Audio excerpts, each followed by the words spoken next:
உங்களுக்காக நாங்கள் இன்னும் அதிகமாக ஜெபிப்போம் என்று ஒரு வாக்கு கொடுக்கிறோம். நீங்களும் எங்களுக்காக அதிகமாக ஜெபிக்க வேண்டும் என்று உங்களிடத்தில் ஒரு விண்ணப்பத்தை வைக்கிறோம். ஆகவே நான் ஒருவருக்காக ஒருவர் ஜெபிக்கும்போது ஆண்டவர் எல்லாரையும் யார் யாரையும் என்னென்ன விதங்களில் எப்படி நடத்தணுமோ தெளிவாக நடத்துவார். தேவன் நமக்கு பயமுள்ள ஆவியை கொடாமல் பலமும் அன்பும் தெளிந்த புத்தி உள்ள ஆவியையே கொடுத்திருக்கிறார் என்று வேதத்தில் வாசிக்கிறோம். ஆகையினால் எல்லா பயத்தையும் மாற்றி பலமும் அன்பும் தெளிந்த புத்தியிலே தேவன் நம்மை எல்லா விதங்களிலும் தெளிவாக நடத்துவார். இன்னும் விசேஷமாய் நடத்தும்படியாக நாம் ஜெபிப்போம். இந்த நாளிலே கர்த்தர் நம்மோடு கூட பேசும் வசனம் எண்ணாகமத்தின் புஸ்தகம் 23வது அதிகாரம் 19வது வசனம்.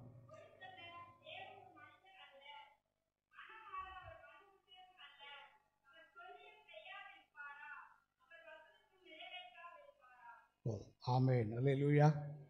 எண்ணாகமம் 23வது அதிகாரம் 19வது வசனம். எண்ணாகமம் 23:19 ஆண்டவரை பற்றி அதில் சொல்லியிருக்கு. பொய் சொல்ல தேவன் ஒரு.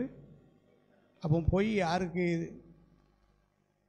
யார் சொல்லுவான்னு சொன்னால் மனிதனை என்ன செய்வாங்க? பொய் சொல்லுவாங்க. ரெண்டாவது மனம் மாற அவர் மனுபுத்திரனும். மனுஷங்க மனம் மாறிடுவாங்க. பொய்யும் சொல்லுவாங்க, சொன்னதை அப்படியே மாற்றியும் சொல்லிடுவாங்க. ஆனால் இதெல்லாம் இப்படி இருக்கும்போது ஆண்டவரை பற்றி என்ன படிக்கிறோன்னு சொன்னால், அவர் சொல்லியும் செய்யாதிருப்பாரா? அவர் சொல்லிட்டாருன்னா செய்யாமல் இருப்பாரா?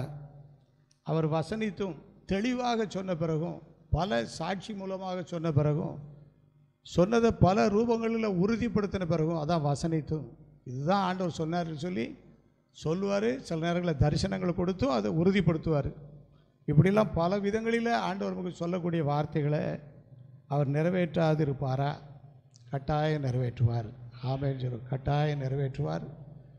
நடக்கக்கூடாத காலத்திலையும் நடக்கும். சூழ்நிலைகளை எல்லாம் மாற்றுவார். கடைசியாக என்ன நடக்கும்னு சொன்னால், அவர் என்ன சொல்லியிருக்கிறாரோ அதை நிறைவேற்றி காட்டுவார். ஆண்டவர் எனக்கும் உங்களுக்கும் சொன்ன வார்த்தைகள் நிறைய. பிள்ளைகளுக்கு ஆண்டு கொடுத்த வார்த்தைகள் ஏராளம். அநேக காரியங்கள் நடந்துகிட்டு இருக்குது. இன்னும் நடக்காத காரியங்கள் எல்லாமே ஏற்ற காலத்தில் நிச்சயமாக என்ன செய்யும்? நடக்கும். இந்த வார்த்தைகளின் அடிப்படையில் வேதத்திலே ஆண்டவர் அநேகருக்கு வாக்குத்தத்தங்களை கொடுத்து நிறைவேற்றி இருக்கிறார். அதில் தேவ மனுஷனாகிய யோசுவாவுக்கு ஆண்டவர் கொடுத்த வார்த்தை என்ன, அது எப்படி நிறைவேறிச்சு, அதுக்கு யோசுவா எப்படி தகுதியான பாத்திரமாக இருந்தார் என்று சொல்லி நம்ம கொஞ்ச நேரம் தியானிக்க போகிறோம். ஆண்டவர் நம்மோடு கூட பேசுவதற்கு தடையாக இருக்கிற எல்லா சூழ்நிலைகளையும் கர்த்தர் மாற்றி தெளிவான பாதையில் நம்ம வழிநடத்த ஜெபத்தோடு காத்திருப்போம். ஆண்டவர் பெரிய காரியங்களை நிச்சயமாக செய்வார். இயேசுவே கிருபாசன பதியே, கெட்ட இளைஞன் என்னை மீட்டருள். இயேசுவே கிருபாசன பதியே, காசினியில் உன்னை அன்றி அசன் எனக்கு ஆதரவு கண்டிலேன் சருவ அல்ல மண்டலாதிபா. காசினியில் உன்னை அன்றி எனக்கு ஆதரவு கண்டிலேன் சருவ அல்ல மண்டலாதிபா. நேசமாய் ஏழைக்கு இறங்கி மோசம் அணுகாது காத்து நித்தனையனை திருத்தி வைத்தருள் பூசி வருத்தி.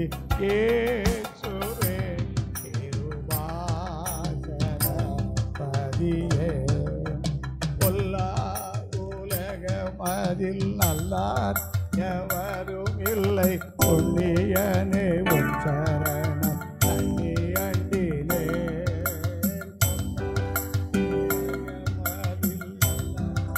எவரும் இல்லை.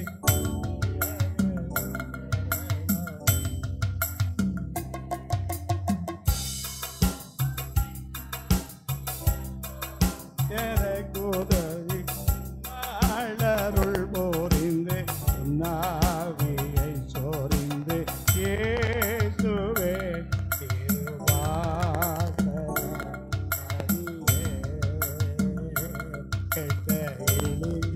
என்னை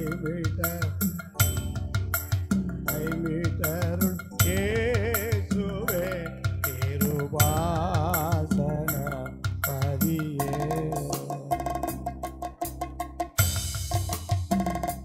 அன்புள்ள இயேசுவே, இந்த வேலைக்காக நன்றியோடு ஸ்தோத்திரிக்கிறோம். நீர் தந்த சிறப்பான பாடல் வேலைக்காக, துதி ஆராதனைக்காக, ஒரு கூட்ட ஜனத்தை இந்த கூட்டத்திற்கென்று ஆயத்தப்படுத்தி பிரித்தெடுத்து தெரிந்தெடுத்து அழைத்து பேசி உணர்த்தி உயிர்ப்பித்து நீர் கொண்டு வந்திருக்கிற தயவுக்காக ஸ்தோத்திரம். இன்றைக்கு விசேஷமாக இந்த கூட்டத்தில் கலந்து கொண்டவர்கள் ஆசீர்வதிக்கப்பட வேண்டும் என்று நாங்கள் ஜெபிக்கிறோம். ஆவிக்குரிய ஆசீர்வாதங்களினாலும், உலக பிரகாரமான ஆசீர்வாதங்களினாலும், சரீர பிரகாரமான ஆசீர்வாதங்களாலும், இதுவரை இல்லாத ஆசீர்வாதங்களாலும் நிரப்பி நடத்த நாங்கள் ஜெபிக்கிறோம். பொய் சொல்ல நீர் ஒரு மனிதன் அல்ல, மனமாற மனுபுத்திரனும் அல்ல. நீர் சொல்லியும் செய்யாமல் இருப்பீரோ, நீர் வசனித்தும் நிறைவேற்றாமல் இருப்பீரோ. நிச்சயமாகவே எங்களுக்கு செய்திருக்கிறீர். தொடர்ந்து நீ செய்ய வேண்டும் என்று உடைய பாதத்தில் எங்களை அர்ப்பணிக்கிறோம். ஏற்ற விதமாக உடைய பிரசன்னம் எங்கள் நடுவிலே கடந்து வந்து எங்களை வழி நடத்த வேண்டும் என்று, வார்த்தைக்குள் வழி நடத்த வேண்டும் என்று நாங்கள் ஜெபிக்கிறோம். வார்த்தைக்குள் சொல்ல விடாதபடி, கேட்க விடாதபடி ஆண்டவரை தடை செய்கிற எல்லா அந்தகாரத்தின் சக்திகளை, பிசாசுடைய கிரியைகளை கடிந்து நாங்கள் ஜெபிக்கிறோம். ஆவியானவர் எங்களை வழி நடத்தும். இயேசுவின் மூலம் ஜெபிக்கிறோம் நல்ல பிதாவே, ஆமென். பொய் சொல்ல தேவன் ஒரு மனிதன் அல்ல, மனமாற அவர் ஒரு மனுபுத்திரனும் அல்ல. இவங்க எல்லாம் பொய் சொல்லுவாங்க, அப்படி அப்படியே நேரத்துக்கு தந்தபடி அப்படியே பேசி மாறி மாறி போயிட்டே இருப்பாங்க. இவங்களை நம்ம கண்டுக்கிடவே கூடாது. யாரை? மனிதனையும் மனுபுத்திரர்களையும் உலகத்தையும் நம்ம என்ன செய்யக்கூடாது, கண்டுக்கிடவே கூடாது. அப்படியாங்க அப்படியாமாங்க அப்படியான்ட்டு சொல்ல போயிடணும். ஆனால் யாரை நம்ம அதிகமாக கண்டுகொள்ளணும், யாரை அதிகமாக நோக்கி பார்க்கணும் அப்படின்னு சொன்னால் கர்த்தரை நோக்கி பார்க்கணும். அவர் எப்படிப்பட்டவர் அப்படின்னு சொன்னால், அவர் சொல்லியும் செய்யாதிருப்பாரா? சொல்லிட்டார்னா கட்டாயம் செய்வார். அவர் வசனித்தும் உறுதியாக பலமுறை செய்வேன் சொன்ன காரியத்தையும் அவர் நிறைவேற்றாமல் இருப்பாரா? இப்போ என்னால் முடியாதப்பா அப்புறம் பார்த்துக்கிட்டோம் அப்படின்னு சொல்லுவாரா? கட்டாயம் நிறைவேற்றுவார். அப்போ நம்ம எல்லாரும் ஆண்டுடைய வார்த்தைகளை உறுதியாக பற்றி பிடித்து கொள்வோமானால் அந்த வார்த்தைகள் நமக்கு ஒரு பெரிய ஆசீர்வாதமாக இருக்கும். பைபிளில் நிறைய பேரோட ஆண்டவர் பேசி நான் உனக்கு இப்படி செய்வேன்னு சொல்லி அதெல்லாம் ஆண்டவர் செய்து கொடுத்துருக்கிறார். இன்றைக்கி நம்ம யோசுவாவுக்கு ஆண்டவர் என்ன சொன்னார், அது எப்படி நடந்துச்சு, யோசுவா அதுக்கு எப்படி தகுதியான பாத்திரமாக இருந்தார் அப்படின்னு சொல்லி சில வேத வசனங்களை படிக்கிறோம். யோசுவாவின் புஸ்தகம் 3வது அதிகாரம் 7வது வசனம். யோசுவா 3:7. கர்த்தர் யோசுவாவை நோக்கி, நான் மோசையோடு இருந்தது போல உன்னோடும் இருக்கிறேன் என்பதை இஸ்ரவேல் எல்லாரும் அறியும்படிக்கு இன்று அவர்கள் கண்களுக்கு முன்பாக உன்னை நான் மேன்மைப்படுத்துவேன். அல்லேலூயா. எல்லாருடைய கண்களுக்கு முன்னால் உன்னை நான் உயர்த்துவேன்னு சொல்கிறாரு. நம்ம என்ன பிரயாசப்பட்டாலும் நடக்காது. நம்ம எவ்வளோ முயற்சி எடுத்தாலும் முயற்சி எடுக்கணும். ஆனால் கர்த்தர் செய்யக்கூடிய ஆசீர்வாதம் நம்முடைய முயற்சினாலும் வரவே வராது. அது யார் தான் செய்யணும்? ஆண்டவர் தான் செய்யணும். சொன்னவரால் தான் செய்ய முடியும். ஆண்டவர் சொல்கிறாரு, நான் யோசுவாவை நோக்கி நான் மோசையோடு இருந்தது போல. யோசுவா புதிய பொறுப்புக்கு வந்திருக்காரு. மோசே கையில் உள்ள பொறுப்பு யோசுவாவுக்கு வந்திருக்கு. அதை சொல்கிறார், நான் மோசையோடு இருந்தது போல உன்னோடும் இருக்கிறேன் அப்படிங்கிறத உன் கூட உள்ள ஜனங்கள் எல்லாரும் என்ன செய்ய போகிறாங்க, அறிய போகிறாங்க. அப்போ நான் என்ன பண்ணணும் அப்படின்னு சொன்னால், உன்னை நான் மேன்மைப்படுத்தணும், உன்னை நான் உயர்த்தி காட்டணும், ஒரு தேவ மனுஷனாக உன்னை காட்டணும், ஒரு சரியான தலைவராக உன்னை காட்டணும், ஒரு சரியான வழிகாட்டியாக உன்னை காட்டணும், உன்னை கொண்டு ஜனங்களை வழிநடத்தக்கூடிய கிருபையை நான் உனக்கு தரணும், உனக்கு நல்ல அபிஷேகத்தை தரணும் என்றெல்லாம் ஆண்டவர் தகுதிப்படுத்தி உன்னை நான் மேன்மைப்படுத்துவேன்னு சொன்னார். என்ன நடந்துச்சு அப்படின்னு சொல்லி படிக்கும்போது 4வது அதிகாரத்தில் 14வது வசனம் 4:14, அந்நாளிலே கர்த்தர் யோசுவாவை சகல இஸ்ரவேலரின் கண்களுக்கு முன்பாக மேன்மைப்படுத்தினார். அவர்கள் மோசேக்கு பயந்திருந்தது போல அவர்களுக்கும் அவன் உயிரோடு இந்த நாளெல்லாம் பயந்திருந்தான். அந்நாளிலே கர்த்தர் யோசுவாவை சகல இஸ்ரவேலரின் கண்களுக்கு முன்பாகவும் மேன்மைப்படுத்தினார். இப்படி செய்வேன்னு சொன்னார், செய்தார். அல்லேலூயா. நம்ம ஆண்டவர் எவ்வளவேன்னு பொய்யுரையாத ஒரு ஆண்டவர். ஏதோ சொன்னார், ஏதோ எல்லோரும் வசனம் எடுத்தாங்க, நாங்களும் எடுத்தோம், ஏதோ பைபிள் எழுதியிருக்கு நாங்களும் படிக்கிறோம் அப்படின்னு சொல்லி, யாரோ அவங்களுக்கு நடக்குது நமக்கு நடக்குதுன்னு சொல்லி ஒரு மாதிரி ஒரு ஒரு அசட்டையாக யாரும் என்ன செய்யக்கூடாது, நினைச்சிடக்கூடாது. ஒவ்வொரு வார்த்தைகளின் உறுப்புகளும் கூட என்ன செய்யாது, மாறி போகவே போகாது. வானமும் பூமியும் ஒளிந்து போனாலும் என் வார்த்தையுடைய உறுப்பு கூட என்ன செய்ய முடியாது, ஒளிந்து போகுது. எல்லாம் மாறி போயிடும்.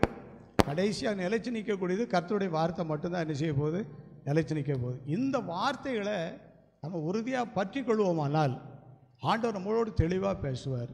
யோசுவாவை நான் மேன்மைப்படுத்துவேன், எல்லாருடைய கண்களுக்கு முன்பாக மேன்மைப்படுத்துவேன் சொன்ன ஆண்டவர் அப்படியே மேன்மைப்படுத்தினார். அல்லேலூயா. கர்த்தர் உன்னை மேன்மையாக வைப்பா, நீ கலங்காதே மனமே. கர்த்தர் உன்னை மேன்மையாக, நீ கலங்காதே மனமே. கையிடும் வேளையில் ஆசீர்வாதமும், களங்களில் நிரம்பிடும் தானியமும்.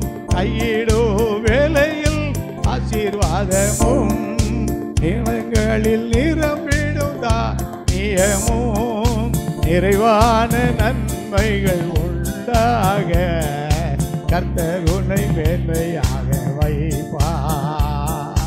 நிறைவான நன்மைகள் உண்டாக கர்த்தர் உன்னை மேன்மையாக வைப்பார். கர்த்தர் உன்னை மேன்மையாக வைப்பார். நீ கலங்காதே மனமே. கர்த்தர் உன்னை மேன்மையாக வைப்பார். நீ கலங்காதே மனமே. ஆண்டவர் நமக்கு கொடுக்கிற வாக்குத்தத்தங்கள் எல்லாம் ஆம் என்றும் ஆமேன் என்றும் இருக்கு. இந்த வார்த்தைகளை சொல்லி சொல்லி சொல்லி சொல்லி நம்ம வாழணும். இந்த வார்த்தைகளை சொல்லி சொல்லி சொல்லி நம்ம ஜெபம் பண்ணணும். இந்த வார்த்தைகளின் மேலே விசுவாசத்தை மாறாமல் வைத்து வரணும். பல நேரங்களில் அந்த வார்த்தைகளை விசுவாசிக்க முடியாத பல சூழ்நிலைகள் வந்துக்கிட்டே இருக்கும். சில நேரங்களில் இந்த சூழ்நிலைகள் எல்லாம் பிசாசு மாற்றி போட்டுருவான். அது உனக்கு நடக்கவே நடக்காது அப்படின்ட்டுருவான். ஆனால் யார் என்ன சொன்னாலும் வாக்கு பண்ணினவர் உண்மை உள்ளவர். அவர் ஒருபோதும் எவ்வளவேனும் பொய்யுரைக்கிற ஆண்டவர் அல்ல, நிறைவேற்றுவார். அப்போ நான் உன்னை மேன்மைப்படுத்துவேன்னு சொன்ன ஆண்டவர் அப்படியே மேன்மைப்படுத்தினார். அதுக்கு ஒரு சம்பவம் என்ன நடக்குதுன்னு சொல்லி படிக்கும்போது 3வது அதிகாரம், யோசுவாவின் புஸ்தகம் 3வது அதிகாரம் 15வது வசனத்தை படிக்கும்போது, யோர்தான் அறுப்பு காலம் முழுவதும் கரை புரண்டு போனால் எப்படி போகும் அந்த தண்ணீர், கொஞ்சம் யோசிச்சு பாருங்கள். கரையை உடைக்கக்கூடிய அளவுக்கு எரிசி போகுது, தண்ணீர் போயிட்டுருக்குது, கரை புரண்டு போகும். இந்த கரை புரண்டு போகக்கூடிய இந்த யோர்தான் நதியை ஆண்டவர் எப்படி மாற்றினாரா? எல்லோரும் சேர்ந்து வாசிப்போம். 16வது வசனம். மேலே இருந்து ஓடி வருகிற தண்ணீர் நின்று சார்தானுக்கு அடுத்த ஆதாம் ஊர் வரைக்கும் ஒரு குவியலாக குவிந்தது. ஓடி வரக்கூடிய தண்ணீர் ஒரு குவியலாக என்ன செய்யுது, குவிந்தது. இது யாரால் தான் முடியும் சொல்லுங்கள்? சொன்னவரால் தான் செய்ய முடியும். அதுக்கு பின்னால் வாசிக்கும்போது படிக்கிறோம் கடைசி வசனத்தில், சகல ஜனங்களும் யோர்தானை கடந்து தீரும் அளவும் கர்த்தருடைய உடன்படிக்கை பெட்டியை சுமக்கிற ஆசாரியர்கள் யோர்தானின் நடுவில் தண்ணீர் இல்லாத தரையில் காலூன்றி நிற்கும்போது இஸ்ரவேல் எல்லாரும் தண்ணீரற்ற உலர்ந்த தரை வழியாய் கடந்து போனார்கள். ஒரு கீழே ஈரங்கூட இல்லை, உலர்ந்த தரைன்னா நல்லா காஞ்சி போன தரை. பிள்ளைகளை வலிக்கிறக்கூடாது, சரிக்கிறக்கூடாது, பெரிய ஆட்கள்லாம் வலிக்கு விழுந்துடக்கூடாது, சின்ன பிள்ளைகள் சரிக்க விழுந்துடக்கூடாது, நல்ல திடகார்த்தமுள்ளவளும் விழக்கூடிய ஒரு காலம், அவங்களும் விழுந்துடக்கூடாது அப்படின்னு சொல்லி ஆண்டவர் தண்ணீர் நின்று அந்த இடத்த, அந்த ஆற்றை எப்படி மாற்றிட்டாரா? உலர்ந்த தரையாக மாற்றினார். அல்லேலூயா. உலர்ந்த எலும்புகள் உயிர் பெற்று எழ வேண்டும், பொன் ஒன்று சேர்ந்து முழு மனிதனாக வேண்டும். உலக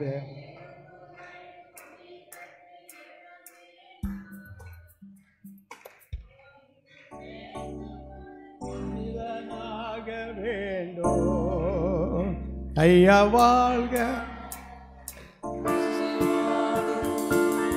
ஆவியான தேவா ஐயா அசைவாடும் ஆவியான தேவா காலூன்றி நிற்கணுமே கர்த்தரோடு நடக்கணுமே காலூன்றி நிற்கணுமே கர்த்தரோடு நடக்கணுமே. ஐயா அசைவாடும் ஆவியான தேவா ஐயா அசைவாடும் ஆவியான தேவா உலர்ந்த எலும்புகள் உயிர் பெற்று எழ வேண்டும். ஒன்று சேர்ந்து முழு மனிதனாக வேண்டும். உலர்ந்த எலும்புகள் உயிர் பெற்று எழ வேண்டும். ஒன்று சேர்ந்து முழு மனிதனாக வேண்டும். உலர்ந்த தரையாக மாற்றினார். இதெல்லாம் பார்த்துக்கிட்டு இருக்காங்க ஜனங்கள் எல்லாரும். அப்போ எல்லாரும் கண்களுக்கு முன்பாக கர்த்தர் யோசுவாவை என்ன பண்ணாரா? மேன்மைப்படுத்தினார். இந்த கடைசி நாட்களில் பக்தி இல்லாத உலகத்தில் எல்லா வித்தியாசமாக ஜனங்கள் போகக்கூடிய காலத்தில் யார் யாரெல்லாம் கர்த்தருடைய வார்த்தையை பற்றி கொண்டு கர்த்தருடைய வார்த்தையோடு இணங்கி நடந்து கர்த்தருடைய வார்த்தையை நிறைவேறுவரை காத்திருந்து யாரெல்லாம் அந்த வார்த்தை நிறைவுக்காக காத்திருக்கிறோமோ அவங்க எல்லார் மேலும் இந்த கிருபை உண்டாயிருக்கும். அல்லேலூயா. சோர்ந்து போயிடவே கூடாது. மத்தியானம் படித்த மாதிரி சோர்ந்து போயிடவே கூடாது. கர்த்தர் யோசுவாவை சகல இஸ்ரவேலர் கண்களுக்கு முன்பாக என்ன செய்தாரா? மேன்மைப்படுத்தினார். படுத்துவேன்னு சொன்னார், அதே போல் மேன்மைப்படுத்தினார். எவ்வளவேனும் பொய்யுரையாத ஆண்டவர் அந்த வார்த்தையை நிறைவேற்றுவதற்கு இப்போ தான் செய்திக்கு வரோம். இது வரைக்கும் இது ஒரு முன்னுரை. யோசுவா இதுக்கு ஒரு தகுதியான பாத்திரமாக மாறினார். நாம் கர்த்தருடைய வார்த்தைகள் நிறைவேறுவதற்கு சில நிபந்தனைகள் நமக்கு உண்டு, சில தகுதிகள் நமக்கு உண்டு. அந்த தகுதிகளை நம்ம நிறைவேற்றும் போது அவருடைய வார்த்தைகளை அந்தந்த காலத்தில் தடையில்லாமல் என்ன செய்யும்? நடக்கும். யோசுவாவுடைய வாழ்க்கையை நம்ம படிக்கும்போது அவர் இந்த கர்த்தர் ஒரு மேன்மைப்படுத்துவேன்னு சொன்னபடி மேன்மைப்படுத்துவதற்கு யோசுவாவிட்ட என்ன விசேஷம் இருந்துச்சு அப்படின்னு சொன்னால் அவருக்குள்ள தேவ ஆவி இருந்துச்சு, ஞானத்தின் ஆவியும் இருந்துச்சு. சொல்லுங்க எல்லாரும். தேவ ஆவியும் அவருக்குள்ளே இருக்குது, ஞானத்தின் ஆவி. அதெல்லாம் ரொம்ப டாப் லெவலில் கொண்டு போகக்கூடிய கிருபைகள். இதெல்லாம் யோசுவாவுக்கு தான் கிடைக்கும், நமக்கெல்லாம் கிடைக்காது. ஆசாரிகளுக்கு தான் கிடைக்கும், நமக்கெல்லாம் கிடைக்காது. நம்மளாம் சாதாரண ஆட்கள். இதில் இருக்கையிலே ரொம்ப ரொம்ப சாதாரண ஆள் நான் கூட விசுவாசிக்கிறேன், நமக்கெல்லாம் உண்டுன்னு சொல்லி. நீங்கள் எல்லோரும் விசுவாசிப்போம், எல்லோரும் விசுவாசிப்போம். பட்சபாதம் இல்லாத ஆண்டவர் எல்லாருக்கும் இந்த கிருபை என்ன செய்வார்? கொடுப்பார். யோசுவாவுக்குள்ள தேவ ஆவி. வாசிங்க எண்ணாகமம் 27வது அதிகாரம் 18வது வசனம். எண்ணாகமம் 27:18. கர்த்தர் மோசேயை நோக்கி, ஆவியை பெற்றிருக்கிற புருஷனாகிய யோசுவா என்னும் நூனின் குமாரனை நீ தெரிந்து கொண்டு அவன் மேல் உன் கையை வைத்து அவனுக்காக என்ன பண்ணு? ஜெபம் பண்ணு. எந்த சூழ்நிலையில் அப்படின்னு சொன்னால் அங்கே ஒரு இடம், பிரதானமான இடம் காலியாக கிடக்கு. யார் ஊழியம் செய்த இடம்? மோசே ஊழியம் செய்த இடம். ஆண்டவர் எடுத்துக்கொள்ளக்கூடிய ஒரு வேலை வருது. அந்த இடம் காலியாக கிடக்குது. காலியாக கிடக்க இடத்துக்குள்ளே யார் வருவா? சரியான நேரத்தில் இந்த காலி இடம் நிரப்பப்படலாம். யார் உள்ளே போயிடுவா? பிசாசு உள்ளே போயிடும். பிசாசு உள்ளே போயிடும். ஒரு பிசாசு போகாது. அது அங்கங்கெல்லாம் இருக்க எல்லா பிசாசுகளையும் சேர்த்து கொண்டாந்து, இது காலி இடம், உட்காந்துக்கா, நீ எந்த பார்த்து திசையை பாரு, நீ இந்த திசையை பாரு, நான் இந்த திசையை பார்க்க, நீங்கள் உட்காந்துக்கா, நீ குதி, நீ ஆடு, நீ போராடு அப்படின்னு சொல்லி பிசாசுகள் கூட்டம் நிரம்பிடும். ஆகையினால வேக்கண்டுன்னு என்ன செய்யக்கூடாது? இருக்கவே கூடாது.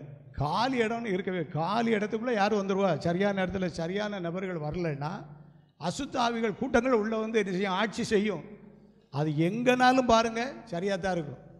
இடம் வேக்கண்டாக கிடக்கவே கூடாது. பிசாசு என்ன செய்யுன்னு சொன்னால், இடம் வெறுமையாக இருக்குன்னு சொல்லி பெருக்கி ஜோடிக்கப்பட்டிருக்குன்னு சொல்லி அதை அங்கே போய் தண்ணியிலும் பொல்லாத வேறு 7 ஆவியை பிடிச்சி கொண்டு வந்து நம்ம எல்லோரும் வாங்க, இனி நான் தனியாக போனேன் என்னை துரத்திடுவாங்க, ஆகையினால நீங்கள்லாம் வந்தீங்கன்னா எனக்கு ஒரு ஸ்ட்ரென்த்தாக இருக்கும் அப்படின்னு சொல்லி ஒரு செட் சேர்ந்து எல்லோரும் வந்து என்ன பண்ணிக்கிட்டு இருக்கான்னு சொன்னால், அந்த இடத்த நிரப்பி பிறகு யார் ஆளுக தான்?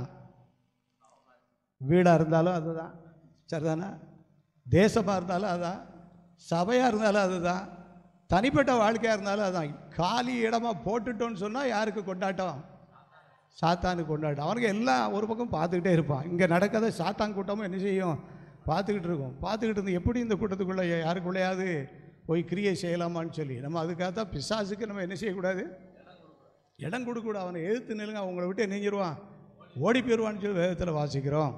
அப்போது அந்த காலியான இடம் ரொம்ப நாளாக கிடந்துடக்கூடாது அப்படின்னு சொல்லி அந்த நாளில் இருந்த ஊழியர்கள் போராடி ஜெபிக்கிறாங்க.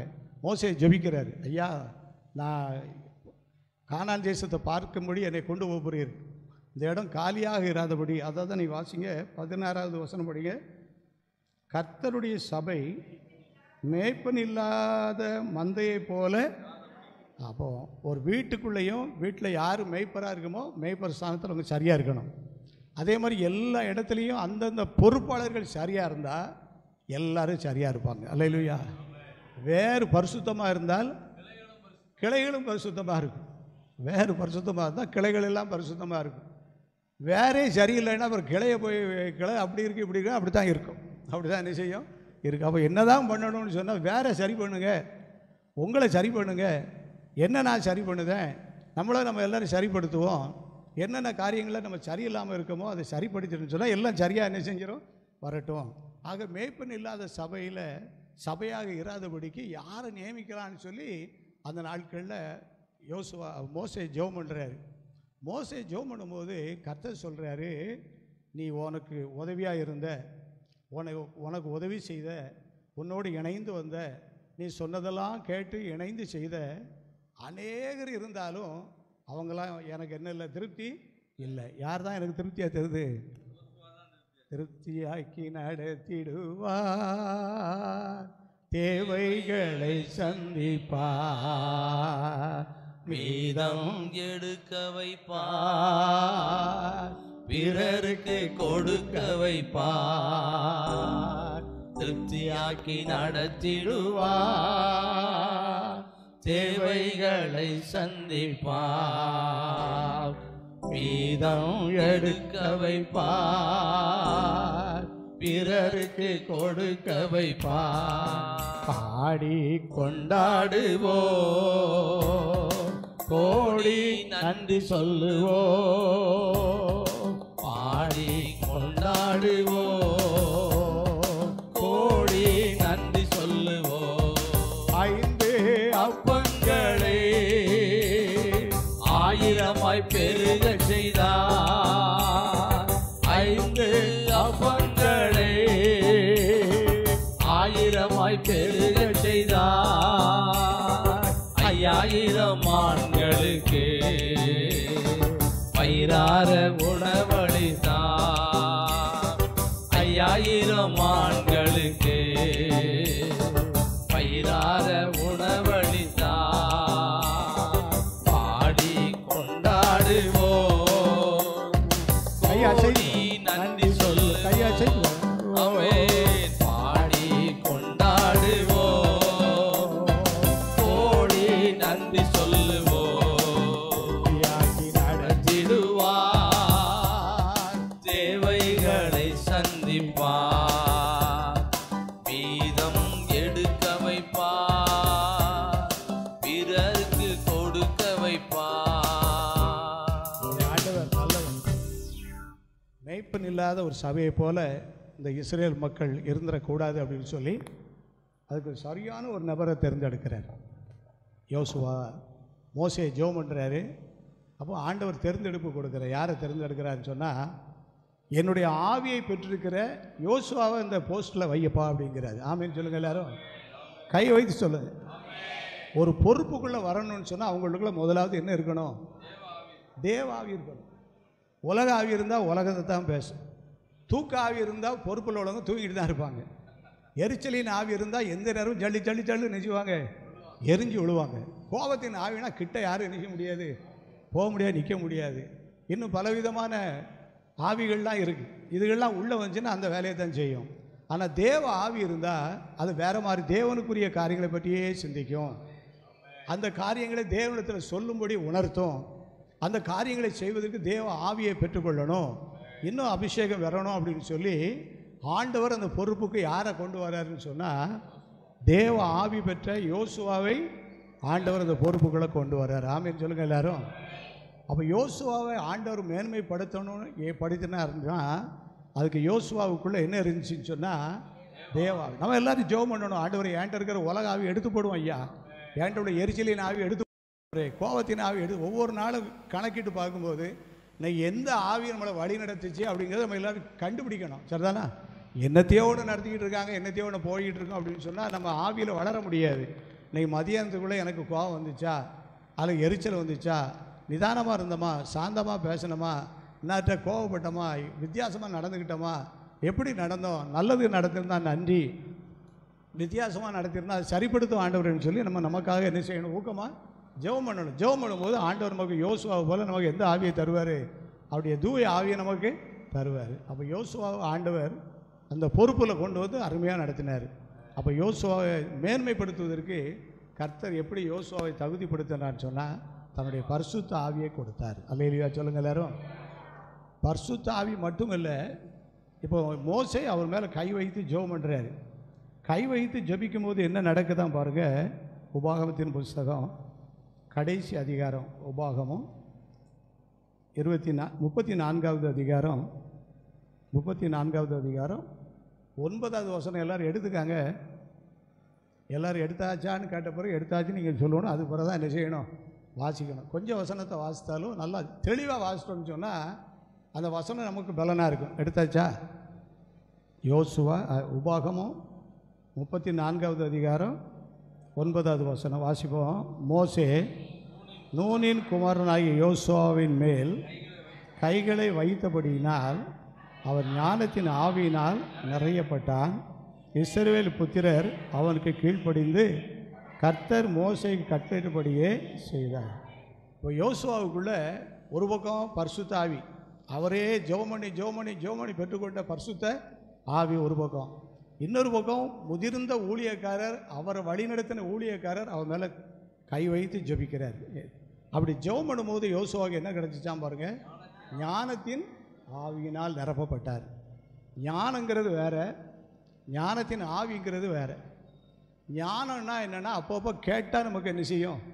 கிடைக்கும். கேட்டால் என்னது இருக்கோ அதான் நடக்கும். ஞானத்தின் ஆவிங்கிறது எப்பொழுதும் பெர்மனண்ட்டாக நம்ம கூட இருக்கும். அது ராவும் பகலும் நம்மளோட கொடுத்து வழி நடத்திக்கிட்டே இருக்கும். அப்போ ஞானத்தையும் நம்ம கேட்கணும், ஞானத்தின் ஆவியையும் நம்ம என்ன செய்யணும்? கேட்கணும். பரிசுத்த ஆவி இதெல்லாம் இணைஞ்சு வரும்போது ஆண்டவர் நமக்கு என்ன செய்யணும்னு சொல்லி சித்தம் வைத்தாரோ அதை கட்டாயம் என்ன செய்வார்? நிறைவேற்றுவார். இந்த விசேஷங்கள்லாம் யாருக்குள்ளே இருந்துச்சுன்னு சொன்னால் யோசுவாவுக்குள்ளே இருந்துச்சு. யோசுவாவுக்குள்ளே தேவனுடைய ஆவி இருந்துச்சு. அது மாத்திரம் இல்லை, ஞானத்தின் ஆவியினால் அவர் நிரப்பப்பட்டார். ஏன் ஞானத்தின் ஆவி வேணும் அப்படின்னு சொன்னால் பிரசங்கி 10:10 நம்ம வாசிக்கிறோம். பிரசங்கின் புஸ்தகத்தில் 10வது அதிகாரம் 10வது வசனம், இருப்பு ஆயுதம் ஒரு இருப்பு ஆயுதத்தை ஒரு இடத்துல வச்சுட்டோன்னு சொன்னால் அது கொஞ்சம் நாளைக்குள்ள எப்படி ஆயிரும்? மழுங்கி போயிடும். அப்பப்போ யூஸ் பண்ணணும், அதை தீட்டணும், நல்லா ஜெபம் பண்ணணும், பைபிள் வாசிக்கணும். ஒன்றும் பண்ணாமல் இருந்தோம்னா அந்த இருப்பு ஆயுதம் போல தான் நம்ம வாழ்க்கை என்ன செய்யும்? மழுங்கி போயிடும். பிறகு அதை சரிப்படுத்துறதுக்கு ரொம்ப பிரயாசப்படணும். அதே போல் ஒரு காரியத்தை செவ்வையாய் செய்வதற்கு ஞானமே பிரதானம். அல்லேலூயா சொல்லுங்க எல்லாரும். நான் அடிக்கடி ஜெபம் பண்ணுவேன், ஆண்டவரே என் பேருக்கு தகுந்தபடி எனக்கு ஒரு கிருபையை தாருன்னு சொல்லி கேட்குறது. ஏன்னு கேட்டால் எங்கள் அப்பா அம்மா அந்த காலத்தில் எனக்கு ஜெபம் பண்ணி என்ன பேரை வச்சுட்டாங்க, குறிப்பிட்டு அந்த பேரை வச்சுட்டாங்க. அப்போ ஆண்டவர் இது தகுந்தபடி நான் என்ன செய்யணும்? நடக்கணுமே, எனக்கு கிருபையை தாருன்னு சொல்லி இப்போவும் ஜெபம் பண்ணிக்கிட்டு இருக்கேன். எனக்கு கொஞ்சம் தந்திருக்காருன்னு சொல்லி ஒரு விசுவாசம் உண்டு. இல்லையா? இன்னும் தரணும்னு சொல்லி போராடிக்கிட்டு இருக்கிறேன். காரணம் என்னன்னு சொன்னால் நமக்கு ஆண்டவர் நிறைய கிருபையை தரார், நிறைய பொறுப்புகளை கொடுக்குறாரு. நிறைய போராட்டங்கள் நமக்கு வரும், நிறைய எதிர்ப்புகள் நமக்கு வரும். நம்ம ஆண்டவரை நம்பி வந்துட்டோம், இனி உலகத்தை சார்ந்து நம்ம என்ன செய்ய முடியாது, போக முடியாது. இனி எல்லாத்துக்கும் தகுந்தபடி அட்ஜஸ்ட் பண்ணியெல்லாம் நம்ம போக முடியாது. வேத வசனப்படி நம்ம நடக்கணும் அப்படின்னு சொன்னால் எல்லாத்தையும் தாங்கி செல்லக்கூடிய அளவுக்கு ஒரு ஸ்ட்ரென்த்து நம்ம எல்லாருக்கும் வேணும். என்ன வேணும் நம்ம எல்லாருக்கும் சொல்லுங்கள்? ஸ்ட்ரென்த்துன்னா என்ன? ஸ்ட்ரென்த்துனா ஸ்பிரிச்சுவல் ஸ்ட்ரென்த்து வேணும். ஆவிக்குரிய பலம் நம்ம எல்லாருக்கும் என்ன செய்யணும்? உம்மாலே நான் ஒரு, அதான் ஸ்ட்ரென்த்து. அதான் என்னது ஸ்ட்ரென்த்து? ஒரு சேனைக்குள் பாய்வேன், மதிலை தாண்டிடுவே, மதிலை தாண்டிடுவே, ஐயா ஸ்தோத்திரம், இயேசையா ஸ்தோத்திரம், ஐயா ஸ்தோத்திரம், இயேசையா ஸ்தோத்திரம். எனது விளக்கு எரிய செய்தி, எனது விளக்கு எரிய செய்தி, இருளை ஒளியாக்கினே, இருளை ஒளியாக்கினே, ஐயா ஸ்தோத்திரம், இயேசையா ஸ்தோத்திரம், ஐயா ஸ்தோத்திரம், இயேசையா ஸ்தோத்திரம். அல்லேலூயா. இப்போ யோசுவா மேலே என்னெல்லாம் இருக்குது பாருங்க. என்னெல்லாம் இருந்துச்சு யோசுவா மேலே? என்ன ஆவியெல்லாம் இருக்குது? தேவ ஆவி. எப்படி கிடைச்சுன்னா அவரே ஜெபமணி ஜெபமணி ஜெபமணி ஜெபமணி காலகாலங்களில் அந்த நல்ல தேவ பிள்ளைகளோடு ஐக்கியமாக இருந்து அந்த ஆவியை வாங்கிக்கிட்டார். இப்போ அவருக்கு ஒரு விசேஷித்த ஆவியை ஆண்டவர் கொடுக்குறாரு. யார் மூலம் வருதுன்னு சொன்னால் மோசே அவருக்காக ஜெபம் பண்ணுறாரு. அப்படி ஜெபிக்கும்போது யோசுவா ஞானத்தின் ஆவியினால், அப்போ இப்படி இருக்கும்போது பிரச்சனைகள் வந்து எவ்வளோ கடுமையான பிரச்சனைகளாக இருந்தாலும் லகுவாக கடந்து போகலாம். அல்லேலூயா. அதனால தான் உம்மாலே நான் ஒரு சேனைக்குள் பாய்வேன், உம்மாலே நான் ஒரு மதிலை தாண்டுவேன், மனுஷன் எனக்கு என்ன செய்வான் என்று சொல்லலாமே. அதெல்லாம் எப்படி சொல்ல முடியுதுன்னு சொன்னால் இந்த ஆவியின் பலம் நமக்குள்ளே என்ன செய்யணும்? வேணும். அதனால தான் ஆண்டவர் கடைசி நாட்களில் யோவேல் 2:28 மாம்சமான யாவர் மேலும் என் ஆவியை ஊற்றுவேங்க. ஆமாம், கர்த்தருடைய ஆவியானவர் மாம்சமான யாவர் மேலும் என்ன செய்யணும்? ஊற்றப்படக்கூடிய ஒரு காலம் இது. நம்ம அதுக்காக ஜெபம் பண்ணணும். ஆண்டவரே எங்கள் குடும்பத்தில் பரிசுத்த ஆவியை ஊற்றுவோம் ஆண்டவரே, எங்கள் மேலே பரிசுத்த ஆவியை ஊற்றுங்க ஆண்டவரே, என்னுடைய பிள்ளைகள் மேலே பரிசுத்த ஆவியை ஊற்றுங்க ஆண்டவரே. பரிசுத்த ஆவி வந்துருச்சுன்னா அப்புறமா வழி நடத்தல் தெளிவாக கிடைச்சிக்கிட்டே இருக்கும். நம்ம கடைசியில் போய் பரிசுத்த ஆவிக்காக ஜெபிக்கக்கூடாது. எதுக்காக முதலாவதே ஜெபிக்கணும்? பரிசுத்த ஆவிக்காக முதலாவதே ஜெபிக்கணும். ஆண்டவரே எங்களை வழி நடத்தும், எங்களை வழி நடத்தும், எப்படி ஜெபிக்கன்னு சொல்லி எங்களுக்கு சொல்லித்தாரும், எப்படி நடந்து கொள்ளணும்னு சொல்லி எங்களுக்கு சொல்லித்தாருன்னு சொல்லி அந்த பரிசுத்த ஆவிக்காக நம்ம ஜெபிக்கும்போது யாக்கோபுல வாசிக்கிற 3வது அதிகாரம் அந்த ஆவி எப்படிப்பட்டதான் பாருங்க. யாக்கோபு 3வது அதிகாரத்தில் 17வது வசனம். யாக்கோபு 3:17 பரத்திலிருந்து வருகிற ஞானமோ, இதெல்லாம் பரலோகத்திலிருந்து வரக்கூடிய ஞானம் சுத்தமாக இருக்கும், பெர்ஃபெக்டாக இருக்கும், சுத்தமாக உள்ளதும், பின்பு சமாதானம், சாந்தம், இணக்கம், இரக்கம், நற்கனி, பட்சபாதம் கிடையாது, மாயமாலம் கிடையாது. இவ்வளவு எதுக்குள்ளே இருக்கு? இதெல்லாம் எதில் இருக்கு? அந்த பரலோக ஞானம், அந்த பரிசுத்த ஆவிக்குள்ளே இவ்வளவு உள்ளே இருக்கு. அப்போ நமக்குள்ள பரிசுத்த ஆவி இருக்கா, எப்படி இருக்குது, எந்த அளவுக்கு இருக்குங்கிறத இதை வச்சு தான் நம்ம என்ன செய்யலாம்? கண்டுகொள்ளலாம். முதலாவது அவங்க வாழ்க்கை சுத்தமாக இருக்கும். ரெண்டாவது அவங்க எப்படி இருப்பாங்களா? சமாதானமாக இருப்பாங்க, சாந்தமாக இருப்பாங்க, எல்லாரோடு இணங்கி போவாங்க, இரக்க குணம் இருக்கும், நற்கனி இருக்கும், பட்சபாதம் கிடையாது, மாயமாலங்கள் எதுவுமே கிடையாது. அவ்வளவு சுத்தமாக கிளியர் பண்ணி விட்டுறோம். எல்லோரும் கைகளை தட்டி உயர்த்தி, இந்த அபிஷேகம் நமக்கு வேணும். இந்த அபிஷேகம் நமக்கு வரும்போது கர்த்தர் நம்மை மேன்மைப்படுத்துவார், குடும்பத்தில் நம்மளை மேன்மைப்படுத்துவார். எந்த இடத்துல நம்ம தலை குனிஞ்சு நிற்க வேண்டிய சூழல் வருதோ அந்த இடத்துல தலை நிமிர்ந்து நடக்க நமக்கு உதவி செய்வார். எந்த இடத்துல அவமானங்கள் நமக்கு வந்துச்சோ அதே இடத்துல திருப்பி ஆண்டவனை உயர்த்தி காட்டுவார். ஏன்னு சொன்னால் இது ஒரு விசேஷித்த ஆசீர்வாதங்கள், இது ஒரு மேன்மையான ஒரு ஆசீர்வாதங்கள். அப்போ யோசுவாவை ஆண்டவர் மேன்மைப்படுத்தினதுக்கு இந்த விசேஷித்த ஆவி அவருக்குள்ளே என்ன செஞ்சிச்சு? இருந்துச்சு. இந்த கடைசி நாட்கள் நம்ம எல்லாரும் கேட்கணும், ஆண்டவரே அந்த யோவேல் 2:28 படி மாம்சமான யாவர் மேலும் உடைய ஆவியை என்ன செய்யணும்? ஊற்றணும். இன்னும் ஒரு கொரோனா உலகத்தில் எங்கேயும் என்ன செய்யக்கூடாது? வரக்கூடாது. அது ஒரு அழிவை உண்டாக்குறது போல எல்லாருக்குள்ளேயும் பரிசுத்த ஆவியை கொடுத்து ஒரு ஆசீர்வாதத்தை உண்டாக்கும் ஆண்டவரே. அப்படித்தான் நம்ம கேட்கணும். இனி ஆண்டவரே, உலகத்தில் இனி கொரோனா வந்தால் எங்களால் என்ன செய்ய முடியாது? சொல்லுங்கள், தாங்க முடியாது. இப்போ கொரோனா டெஸ்ட் எடுக்கணும் வாங்கன்னா நான் போவேன்னா நீங்கள் வருவீங்களா? ஒருத்தரும் போக மாட்டோம். ஆமாம், அது ஒரு பயமாக இருக்குது. வந்துடும் போல் அப்படின்ட்டு இருக்கு. போன காலத்தில் இப்படி ஒரு எண்ணம் வந்தால் இருக்க காலத்தில் எப்படி இருந்திருக்கும் பாருங்கள். உலக நாடுகளை அச்சுறுத்தின அந்த கொரோனா இனி உலகத்துக்குள்ளே என்ன செய்யக்கூடாது? வரக்கூடாது. உலகத்தை ஆசீர்வதிக்கிற பரிசுத்த ஆவியை தாரும் ஆண்டவரே. என்னுடைய தேச தலைவர்கள் பரிசுத்த ஆவியினாலும் ஞானத்தின் ஆவியினால் நிரப்பப்படட்டும் ஆண்டவரே. எங்கள் குடும்பத்தினுடைய தலைவர்கள் பரிசுத்த ஆவியினால் நிரப்பப்படட்டும். எங்களுடைய பிள்ளைகள் நிரப்பப்படட்டும். உங்கள் வாலிபர்கள் தரிசனை பார்ப்பாங்க. குமாரர்கள் குமாரத்திகள் சொப்பனங்களெல்லாம் பார்ப்பான்னு சொன்னேன். இதெல்லாம் நடக்கட்டும் ஆண்டவர்னு சொல்லி நம்ம ஜெபிக்கும்போது ஆண்டவர் கட்டாயம் இந்த காரியத்தை நமக்கு நிறைவேற்றி கொடுப்பார்.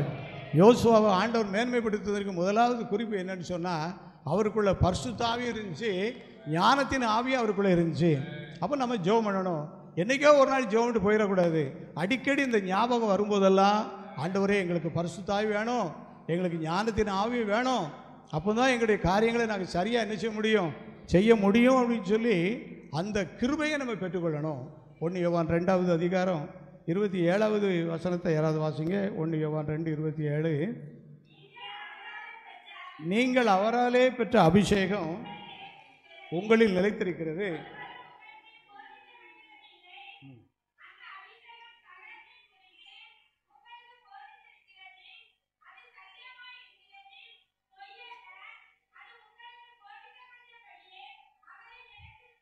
அவ்வளோதான். ரொம்ப சிம்பிள் தானே, ஆனால் கரெக்டாக அதுபடி எல்லாரும் என்ன செய்யணும்? நடக்கணும். நீங்கள் அவராலே பெற்ற அபிஷேகம் உங்களில், யோசுவாவை பெற்றுக்கொண்ட அபிஷேகம் அவர் மேலே நிலைச்சு நிற்குது. பிறகு ஒருவர் உங்களுக்கு போதிக்க வேண்டுவது, யாருமே சொல்லிக் கொடுக்க முடியிட்டாலும் கூட அந்த பெற்றுக்கொண்ட அபிஷேகம் போதிக்கும். அது எப்படி இருக்குமா பாருங்கள். அது சத்தியமாக இருக்கிறது, பொய்யல்ல. அது உங்களுக்கு போதித்தபடியே அவரில். அந்த அபிஷேகம் பெற்ற பிறகு அபிஷேகம் நம்மளை எப்படி நடத்துதோ அப்படியே போயிட்டே இருக்கணும். அபிஷேகத்தை முறிச்சிடக்கூடாது. அபிஷேகத்தை என்ன செய்யக்கூடாது? முறிச்சிட்டோன்னு சொன்னால் ஒரு பெரிய பின்மாற்றம் ஆயிரும். யோசுவா இதெல்லாம் தாண்டி வந்து அந்த அபிஷேகத்துக்குள்ளே இருந்ததுனால கர்த்தர் சொன்னார், இவரை தான் நீ பொறுப்பாக நியமிக்கணும். ரெண்டாவது, இவரை நான் எல்லாருடைய கண்களுக்கு முன்பாக நான் என்ன செய்வேன்? பொறுப்பு தேடி ஓட வேண்டிய அவசியமே கிடையாது. கர்த்தருடைய பிள்ளைகளுக்கு பொறுப்புகள் தானாக என்ன செய்யும்? வரும். ஆமேன்னு சொல்லுங்கள் எல்லாரும். பொறுப்புகளை தேடி அடிபடி போட வேண்டிய அவசியம் கர்த்தருடைய பிள்ளைகளுக்கு கிடையாது. அப்படி யாராவது செய்தாங்கன்னா அவங்களுக்குள்ள தேவ ஆவியும் கிடையாது, ஞானத்தின் ஆவியும் கிடையாது. ஆனால் தேவ ஆவியும் ஞானத்தின் ஆவியும் யாருக்குள்ளே இருக்குதோ அவங்க பப்ளிக்கில் வரட்டாலும் அமைதியாக ஒரு ஓரஞ்சாரத்தில் உட்கார்ந்தாலும் பொறுப்புகள் தேடி அங்கே என்ன செய்யும்? வரும். ஏன்னு சொன்னால் அவங்களுக்குள்ள என்ன இருக்குது? தேவாவி. அவங்கள கொண்டு கர்த்தர் பெரிய காரியங்களை செய்வார். நம்ம தேடி வந்த பொறுப்பை கொஞ்சம் யோர்தானை குவிக்க வைக்க முடியுமா? அதே நேரத்தில் யோசுவாவுக்குள்ளே இருந்த அந்த அபிஷேகத்தை கொண்டு யோர்தான் தண்ணி என்ன செய்யுது? அல்லேலூயா சொல்லுங்க எல்லாரும். ஆமேன்னு சொல்லுங்க. உன்னை அதிசயம் காண செய்வே, நீ அற்புதம் கண்டிடுவா. உன்னை அதிசயம் காண செய்வே, நீ அற்புதம் கண்டிடுவா என்று வாக்களித்தார் தேவன், இன்று நிறைவேற்ற வந்து விட்டார். என்று வாக்களித்தார் தேவன், இன்று நிறைவேற்ற வந்து விட்டார். அதிசயம் காண செய்வே, நீ அற்புதம் கண்டிடுவா. குறைகள் எல்லாம் நிறைவாகும் அதிசயமே, இறை மகனாம் இயேசுவால் நடந்திடுமே. குறைகள் எல்லாம் நிறைவாகும் அதிசயமே, இறை மகனாம் இயேசுவால் நடந்திடுமே. பாதையெல்லாம் மறைந்தே போகுமே.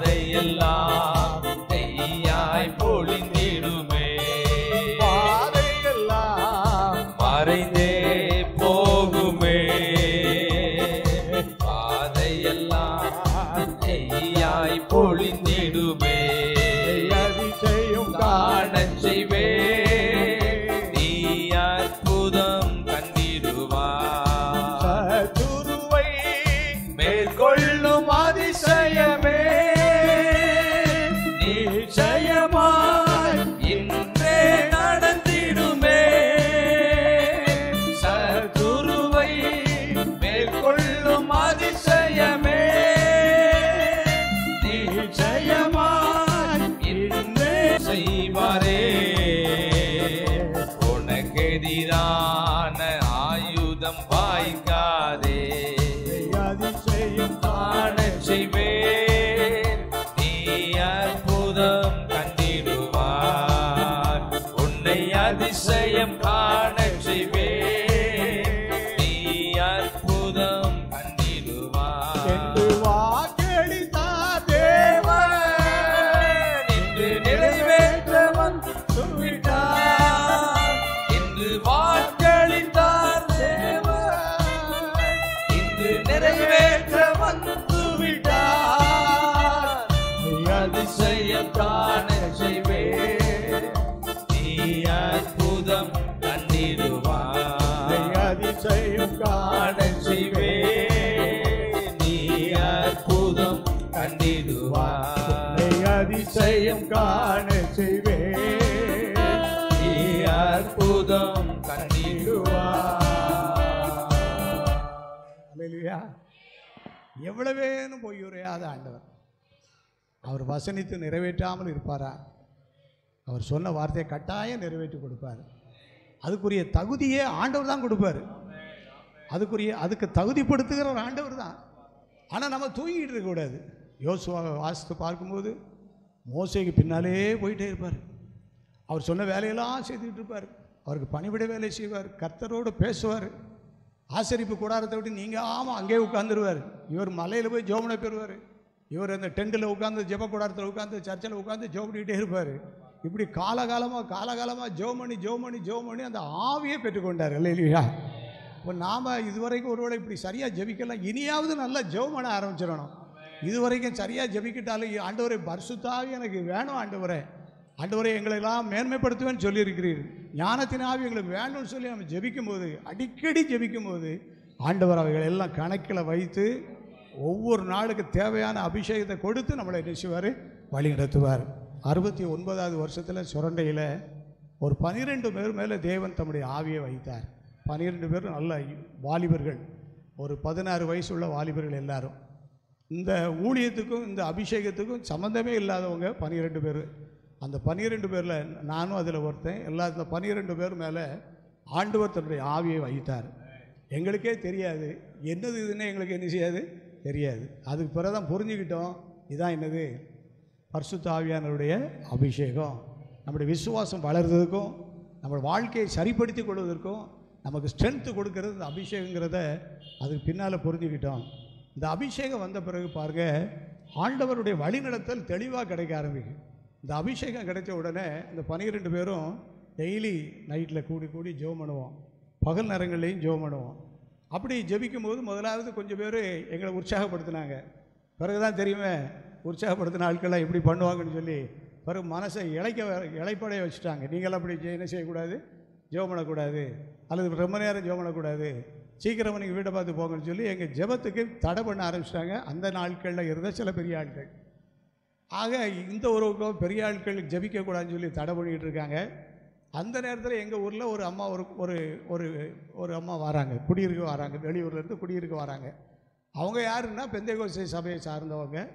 அவங்க ஒரு பெந்தைக்கோஸ்தே ஆராதனையை நடத்த ஆரம்பிச்சுக்கிட்டு இருக்காங்க. அதுக்கு முன்னால் அங்கே யாருமே பெந்தைக்கோஸ்தே சபையில் உள்ளவங்க அங்கே கிடையாது. அந்த அம்மா பெந்தைக்கோஸ்தே சபையை ஆரம்பித்து நடத்திக்கிட்டு இருக்காங்க. அவங்களுக்கு யாரோ சொல்லியிருக்காங்க, இப்படி சுரண்டையில் ஒரு 12 பேர் மேலே என்ன வந்திருக்கு சொல்லுங்கள் எல்லாரும். மேட்டூரில் ஆயிரக்கணக்கான பேர் மேலே பரிசுத்தாவி வரேன்னு சொல்லி கேட்கணும். 100கணக்கான பேர் பரிசுத்தாவி அபிஷேகம் பெற்ற வேறு ஒன்றும் வேண்டாம் ஐயா, சரியாக நடக்கும். அவன் எங்கே கொண்டு போகணும் எங்கே கொண்டு போகக்கூடாது எல்லாம் அந்த டைரக்டர் சரியாக நடத்துவார். சரிதானே? ஆக அவங்களுக்கு ஒரு செய்தி கிடைக்கி அவங்க பெரிய ஆட்கள் ஜெபம் பண்ணக்கூடாதுன்னு சொல்லி தடை பண்ணிட்டாங்களாம், ரூமை பூட்டிட்டாங்களாம், சர்ச்சை பூட்டிட்டாங்களாம். ஆகினால அவங்க என்ன செய்யணும்னு தெரியாமல் இருக்காங்க அப்படின்னு சொல்லி யாரோ ஒருத்தர் சொல்லியிருக்காங்க. இந்த அம்மா மூலமாக ஒரு செய்தி வருது, நீங்கள் எல்லோரும் எங்கே வாங்க சொல்லுங்கள், எங்கள் சபைக்கு. அது அன்னைக்கு உள்ள திறந்த மனசு இன்றைக்கும் ஓடிக்கிட்டு தான் இருக்குது. ஆனால் பெரிய ஆபத்து வாங்க அப்படின்னு சொல்லிட்டாங்க. நாங்கள் ஜெபம் பண்ணுறோம். ஆண்டவர் இங்கே ஒரு பக்கம் என்ன இருக்குது, அடைப்பு இருக்குது, இங்கே ஒரு பக்கம் என்ன இருக்குது, வாசல் திறக்கு. நாங்கள் இந்த அடைப்பை பற்றி சோர்ந்து பெறக்கூடாது. இந்த வாசல் திறந்த உடனே நமக்கு தான் வாசல்ட்டு பாஞ்சி ஓடிடக்கூடாது. நாங்கள் என்ன செய்யணும் ஆண்டவர் சொல்லி ஜெபம் பண்ணோம். அதுதான் பரிசுத்த ஆவியானுடைய வழி நடத்துதல். நல்ல ஜெபம் பண்ணோம், ஆண்டவரே நாங்கள் என்ன செய்யணும்னு சொல்லி. ஆவியானவர் எப்படி நடத்தினா தெரியுமா? நீ பெரிய ஆட்களையும் யாரையும் கோவப்படுறாங்க, அதே நேரத்தில் உங்களுக்கு புது அழைப்பு வந்தது மாதிரி நினச்சிக்கிட்டாங்க. அது உங்கள் அழைப்பும் கிடையாது. உங்களை நான் வேறொரு வழியாக கொண்டு போகிறேன்னு சொல்லி ஊருக்கு வெளியே வனாந்தரமான இடத்துல கொண்டு ஜெபிக்க விட்டார். அல்லேலூயா, ஆமென் சொல்லுங்க எல்லாரும். காடான இடத்துல கொண்டு இங்கே ஜெபம் பண்ணுங்க அப்படின்னு விட்டார். இதெல்லாம் அந்த நாட்களில் இந்த நடத்தல் தெளிவாக கிடைக்கலன்னா எங்கள் விசுவாசம் எப்படியோ வித்தியாசமாக இருக்கும். வேறு விதமான போதனைகள்லாம் உள்ளே வந்திருக்கும். இன்றைக்கி அப்படி வராதபடிக்கு ஆண்டவர் கிருபை செய்திருக்கிறார். அது பிறகு கொஞ்சம் நாள் ஆச்சு, பெரிய ஆட்களுக்குள்ளே ஒரு பேச்சு வந்துச்சு. அவங்கள வெளியே போச்சு வந்து பெரிய தப்புன்னு சொல்லி அவங்களே வந்து நீ எவ்வளோ நேரம் வேணாலும் என்ன செய்யுங்க ஜெபம் பண்ணுங்கன்னாங்க. இன்னை வரைக்கும் அந்த ஜெபம் 50 வருஷத்துக்கு 52 வருஷம் அதாட்டு நடந்துக்கிட்டே இருக்குது. ஏன் தடை பண்ணவே முடியாது. இது யார் அன்னைக்கு இப்படி நடத்தினா? ஒருவேளை ஒரு மனுஷன்கிட்ட ஒரு ஆலோசனைக்கு போயிருந்தோன்னு சொன்னால் இந்த ஆலோசனையை மனுஷன் சொல்லியிருப்பாங்கன்னு சொல்லி நம்மளால் என்ன செய்ய முடியாது, ஏற்றுக்கொள்ள முடியாது. கொஞ்ச நாளைக்கு அப்படியே அட்ஜஸ்ட் பண்ணி போங்க அப்படிம்பாங்க. அதுக்குள்ளே எல்லாம் சோர்வு வந்துடும். சரிதானே? என்ன சொல்லுவாங்க, கொஞ்ச நாளைக்கு சொல்லுங்கள் எல்லோரும், கொஞ்ச நாளைக்கு பைபிள் வசிக்காமல் ஜெபம் பண்ணாமல் சர்ச்சுக்கு போகாமல் ஒரு மாதிரி ஊழியது போகாமல் அட்ஜஸ்ட் பண்ணி போங்க. அப்புறம் சரியாக வந்து எங்கே போக நரகத்துக்கு தான் போகணும். எங்கே போகணும்? நரகத்துக்கு தான் போகணும். அப்படி வழியை தான் உலகத்தில் எல்லோரும் காட்டுவாங்க. அன்றைக்கு ஆவியானவர் வேறு விதமாக நடத்தினார். இங்கேயும் போகாத அங்கேயும் போகாத, நான் உனக்கு ஒரு வழியை காட்டுறேன்னு சொல்லி அந்த நாட்களில் தேவன் கொடுத்த அபிஷேகம் அப்படி நடத்தினபடினால பின்னால் எங்களுக்கு அடைக்கப்பட்ட வாசல்லாம் திறந்துச்சு. நாங்கள் எல்லோரும் நேசித்தாலும் எல்லா சபைக்கும் போயிட்டு தான் வந்துட்டுருக்கோம். ஆனாலும் ஆண்டவர் எப்படி நடத்துகிறாரு அப்படி போயிட்டுருக்கு. இன்றைய வரைக்கும் ஆண்டவர் கிருபை செய்கிறார். கை தட்டி ஆண்டு சொல்லுவோமா? ஆமென். ஹல்லேலூயா. ஏன் சொல்ல வரேன்னு சொன்னால், ஒரு மனுஷனுக்குள்ள கர்த்தருடைய அபிஷேகம் இருக்கும்போது கர்த்தர் அவங்கள ஆசீர்வதிக்கிறார். இப்போ நமக்கெல்லாம் எவ்வளோ பாடுபடுதோம், பிரயாசப்படுதோம். அபிஷேகத்துக்காக நம்ம எல்லாரும் ஊக்கத்தோடு நம்ம எல்லோரும் என்ன பண்ணணும், இன்னும் ஜெபம் பண்ணும்போது அந்த ஆவி நிறை வரும்போது கடினமான காரியங்கள்லாம் நமக்கு எப்படி மாறிடும், லேசாக மாறும். அல்லேலூயா சொல்லுங்க. இப்போ நான் சொன்னேன், ஒரு 50 வருஷமாக ஆண்டுக்குள்ளே இருக்கேன். எனக்கெல்லாம் பிரச்சனை வந்திருக்குமா வந்திருக்காதா? கண்டிப்பாக வந்திருக்கும். பிசாசுடைய கோளாறுலாம் பிரச்சனைகள்லாம் எங்களுக்கு வந்திருக்குமா வந்திருக்காதா? வந்திருக்கும்.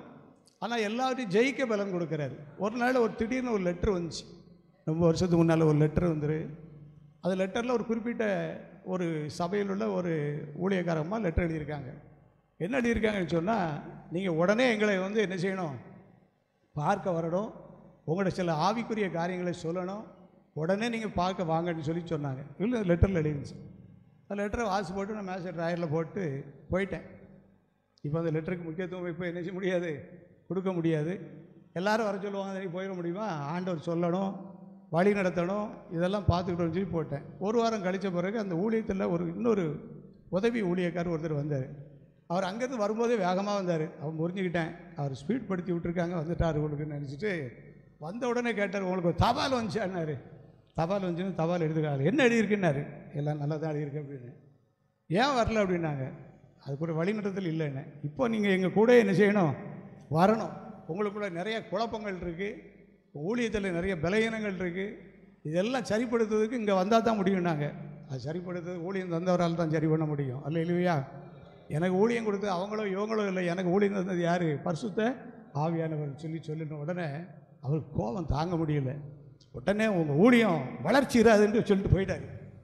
அவர் சொன்ன பிறகு தான் ஊழியத்தில் வளர்ச்சியை பார்க்க முடிஞ்சுச்சு. அல்லேலூயா. ஆமென் சொல்லுங்கள், ஆமென் சொல்லுங்கள். ஆக அந்த நாட்களில் அப்படியா இப்படி ஒரு காரியம் அங்கே அவங்களுக்கு வெளிப்படுத்தப்பட்டிருக்கோ, அப்போ உடனே போகணுமேன்னு சொல்லி போயிருந்தேன்னு சொன்னால் எல்லாம் போச்சு. அந்த கடவுள் நமக்குள்ளே தெளிந்த ஆவியை கொடுத்துருக்கிறதுனால நிதானிக்கக்கூடிய ஒரு கிருபை நமக்கு ஆண்டத்தார். இதெல்லாம் எதுக்கு சொல்ல வரேன்னு சொன்னால், பரிசுத்த ஆவி ஒரு மனுஷனுக்குள்ளே இருக்கும்போது, அந்த மனுஷனுக்குள்ளே பரிசுத்த ஆவியானுடைய ஆளுகை வரும்போது கடினமான காரியங்கள் எதுவாக இருந்தாலும் லகுவாக முடியும்.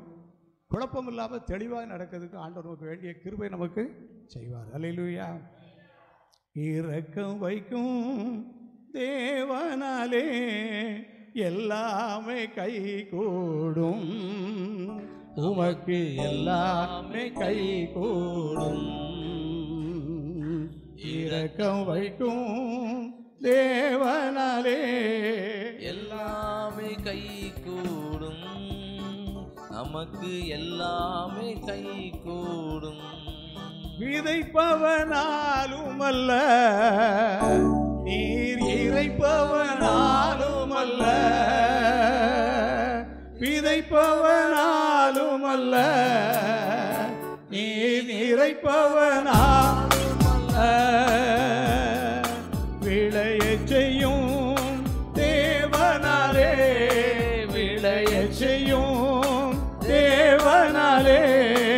எல்லாமே கை கூடும், நமக்கு எல்லாமே கை கூடும். இரக்கம் வைக்கும் தேவனாலே எல்லாமே கை கூடும், நமக்கு எல்லாமே கை கூடும்.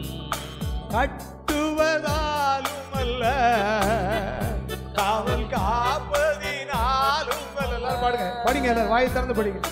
கட்டுவதாலும் அல்ல, காவல் காப்பதினாலும் அல்ல, கருணையுள்ள தேவனாலே, கருணையுள்ள தேவனாலே கண்ணீரெல்லாம் நீங்கோ,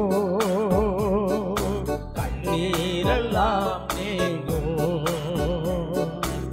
இரக்கம் வைக்கும் தேவனாலே எல்லாமே கை கூடும், நமக்கு எல்லாமே கை கூடும்.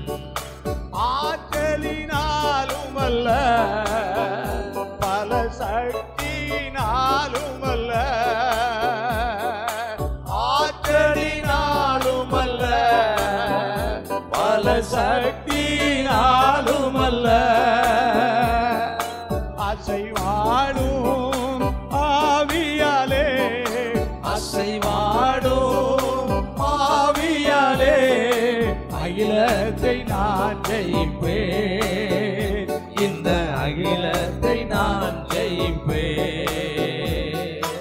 இரக்கம் வைக்கும் தேவனாலே எல்லாமே கை கூடும், நமக்கு எல்லாமே கை கூடும்.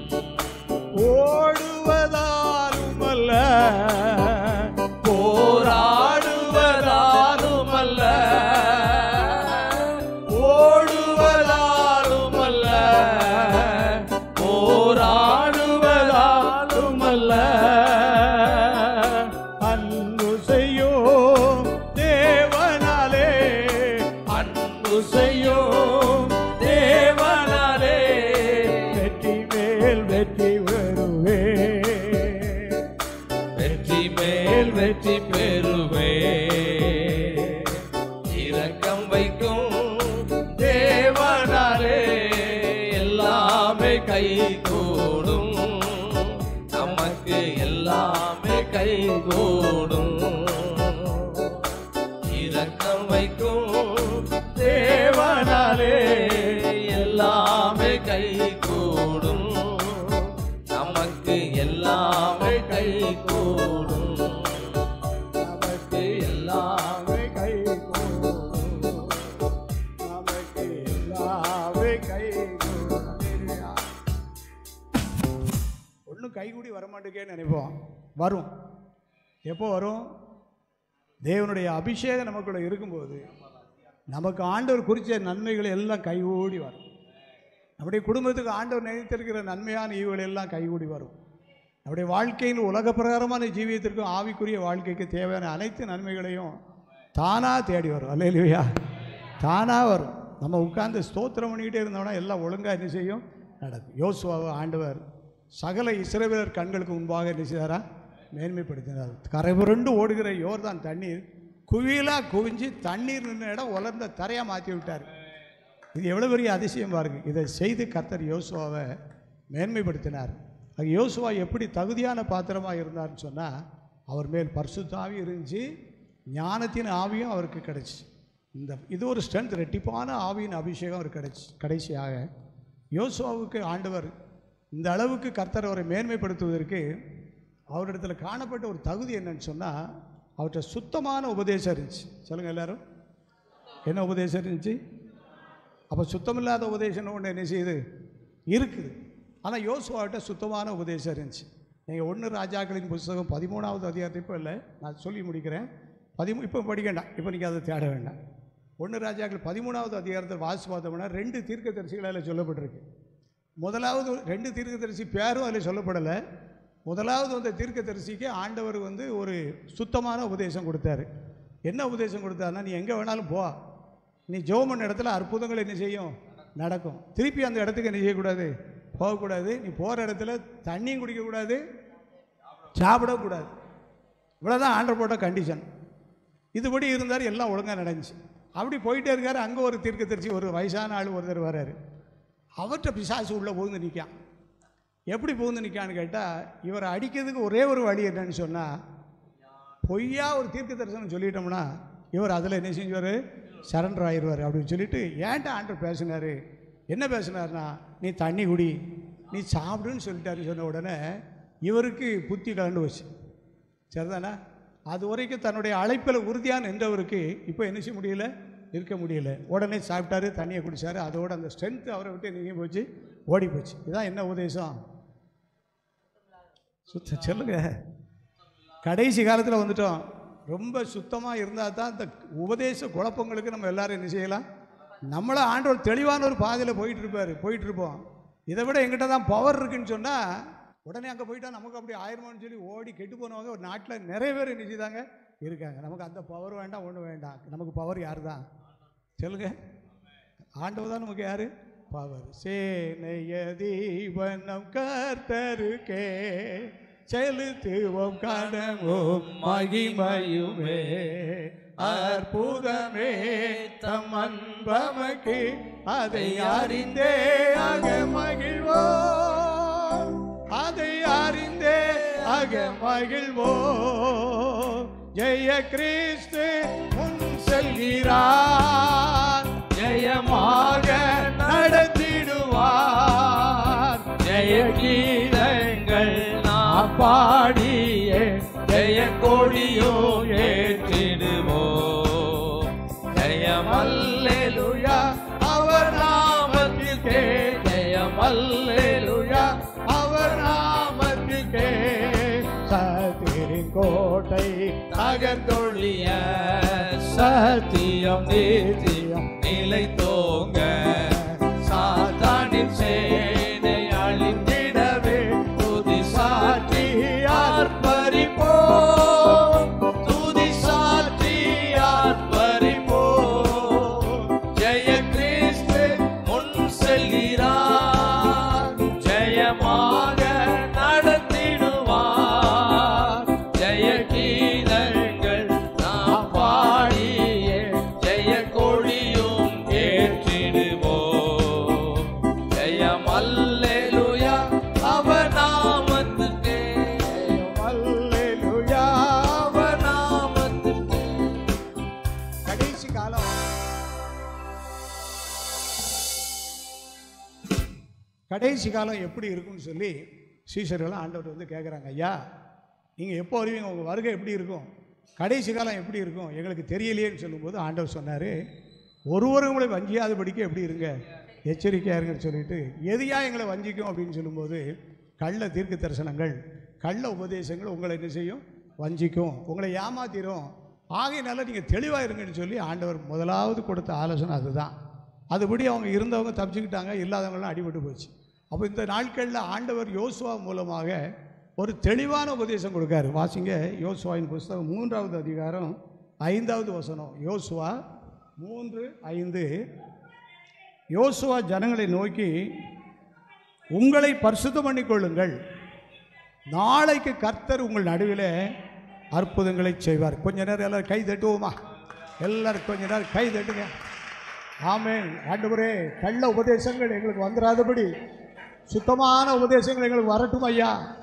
சுத்தமான உபதேசத்தை கொடுக்கிற வேதாகமத்தை நாங்கள் ஆண்டவர் நேசிக்க எங்களுக்கு உதவி செய்யும். யோசுவா யோர்தானை கடக்கிறதுக்கு முன்னால் ஜனங்களுக்கு தெளிவான உபதேசம் கொடுக்குறாரு. என்ன உபதேசம் சொன்னால், பரிசுத்தம் அற்புதம் ரெண்டையும் சொல்கிறார். பரிசுத்தம் எப்போ வேணுமா? அற்புதம் இன்னைக்கு, நாளைக்கு அற்புதம். இன்னைக்கு என்னது? இன்னைக்கு உலகத்தில் இது அப்படி தலைகளை போயிடுச்சு. பரிசுத்தம் இருக்கோ இல்லையோ, எங்களுக்கு என்ன வேணும்? அற்புதம் வேணும். 4 அற்புதங்களை வாங்கி நாசமாக போய் ஆண்டவருக்கு சாட்சி இல்லாமல் வீணாக போயிடுவாங்க. பெற்ற அற்புதங்களை காத்துக்கொள்ளணும். ஒரு அற்புதத்தை 2 அற்புதமாக மாற்றணும்.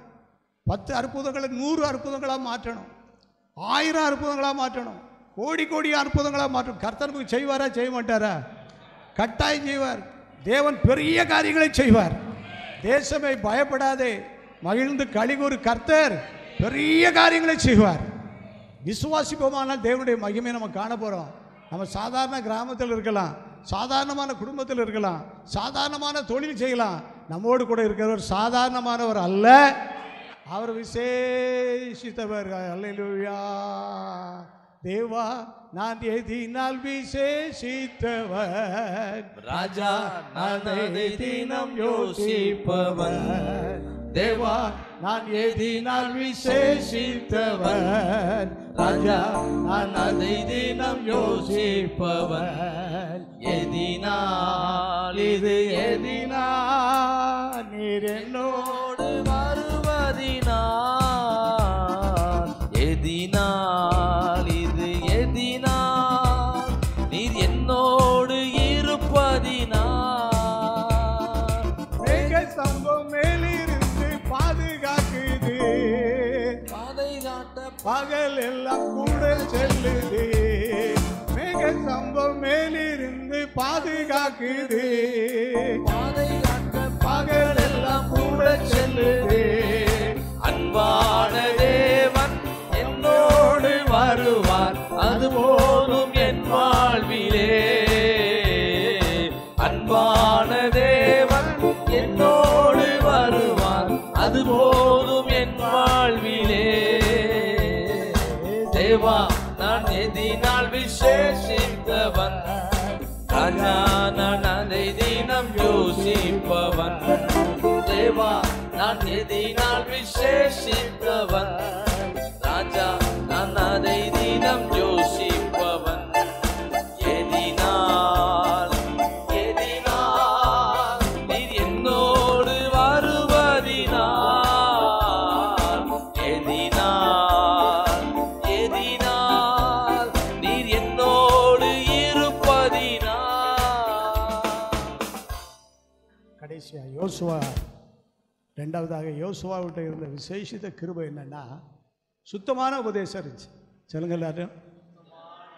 அப்போ டூப்ளிகேட் உபதேசம்னு ஒன்று இருக்கு. டூப்ளிகேட் உபதேசத்துக்கு ஜனங்கள் திரளாக போவாங்க, சுத்தமான உபதேசத்துக்கு கொஞ்சம் பேர் என்ன செய்வாங்க, வருவாங்க. திரளாக போயிட்டாங்களே ஏமாற்றி வரக்கூடாது, கொஞ்சம் பேர் தானே இருப்பாங்க, எங்கே நிலைச்சு நிற்க போய் ஏமாந்துடக்கூடாது. கர்த்தர் உயர்த்துவார், கர்த்தர் உயர்த்துவார். சின்னவன் 1000மும் சிறியவன் பலத்த ஜாதியும் ஆவான். ஏற்ற காலத்தை வச்சிருப்பார். அந்த நாட்களில் அந்த திட்டம் தீவிரமாக என்ன செய்ய போகுது, நடக்க போகுது. யோசுவா அந்த நாட்களில் கர்த்தர் அவரை மேன்மைப்படுத்துவதற்கு அவர்கிட்ட ஒரு நல்ல உபதேசம் இருந்துச்சு. நல்ல உபதேசம்னா என்னன்னு சொன்னால், இன்றைக்கு உங்களை வாழ்க்கையை சரிப்படுத்துங்க, நாளைக்கு கர்த்தர் நடுவில் அற்புதங்களை செய்வார். அல்லேலூயா. அற்புதம் வேணும். அதுக்காகத்தான் நிறைய பேருக்கு அற்புதம்னு பேர் வச்சுருக்கோம், அற்புத மேரின்னு பேர் வச்சுருக்கோம் இல்லையா? எப்படியாவது ஒரு அற்புதம் நடக்கும்னு சொல்லி. எப்படியாவது ஒரு அற்புதங்கிறத விட முறையான அற்புதங்கள் நமக்கு எல்லாருக்கும் என்ன செய்யணும், வேணும். அது எப்படி கிடைக்கும்னு சொன்னால், பரிசுத்தத்தின் அடிப்படையில் தான் நமக்கு என்ன கிடைக்கும், அற்புதங்கள் கிடைக்கும். என்றைக்கோ ஒரு நாள் நடந்த அற்புதம் வச்சு நம்ம ரொம்ப நாள் காலம் கழிக்க முடியாது. ஒவ்வொரு நாளும் நமக்கு என்ன நடக்கணும், அற்புதங்கள் நடக்கும். இன்றைக்கி பகலில் நடந்த காரியங்கள் எல்லாம் பார்த்தீங்கன்னா, இங்கே சில சூழ்நிலையினால ஆராதனைகள் கொஞ்சம் மாற்றி அமைக்கப்பட்டிருந்துச்சு. நான் நேற்று உள்ள ஆராதனை முறைப்படி நாங்கள் இந்த ஊழியத்தில் குடும்பத்தில் பல காரியங்களை இடைவெளி இல்லாமல் திட்டம் போட்டிருந்தோம். சில மாற்றம் வந்த உடனே அதையும் சந்தோஷமாக ஏற்றுக்கொண்டு நம்ம ஜெபிக்கும்போது, இன்றைக்கி போட்ட திட்டங்கள் எதுவுமே என்ன இல்லை, அது தடையாகாதபடி புதுசாக சில காரியங்களை வந்ததையும் செய்து முடிப்பதுக்கு ஆண்டவர் உதவி செய்தார். அல்லேலூயா. அப்போ ஆண்டவர் இப்படி ஆகிப்போச்சு அப்படி ஆகிப்போச்சுன்னு கவலைப்பட்டோம்னா எல்லாம் போச்சு. ஆண்டவருடைய அனுமதி இல்லாமல் நமக்கு எதுவுமே என்ன செய்யாது, வராது. ஆண்டவர் இதுலேயே அற்புதங்களை செய்யும். ஒரு நீண்ட தூரம் பிரயாணம் பண்ண வேண்டிய சூழல் இருந்துச்சு. மேலே செவல் வரைக்கும் திடீர்னு இவங்க போயிட்டு வர வேண்டியிருந்துச்சு.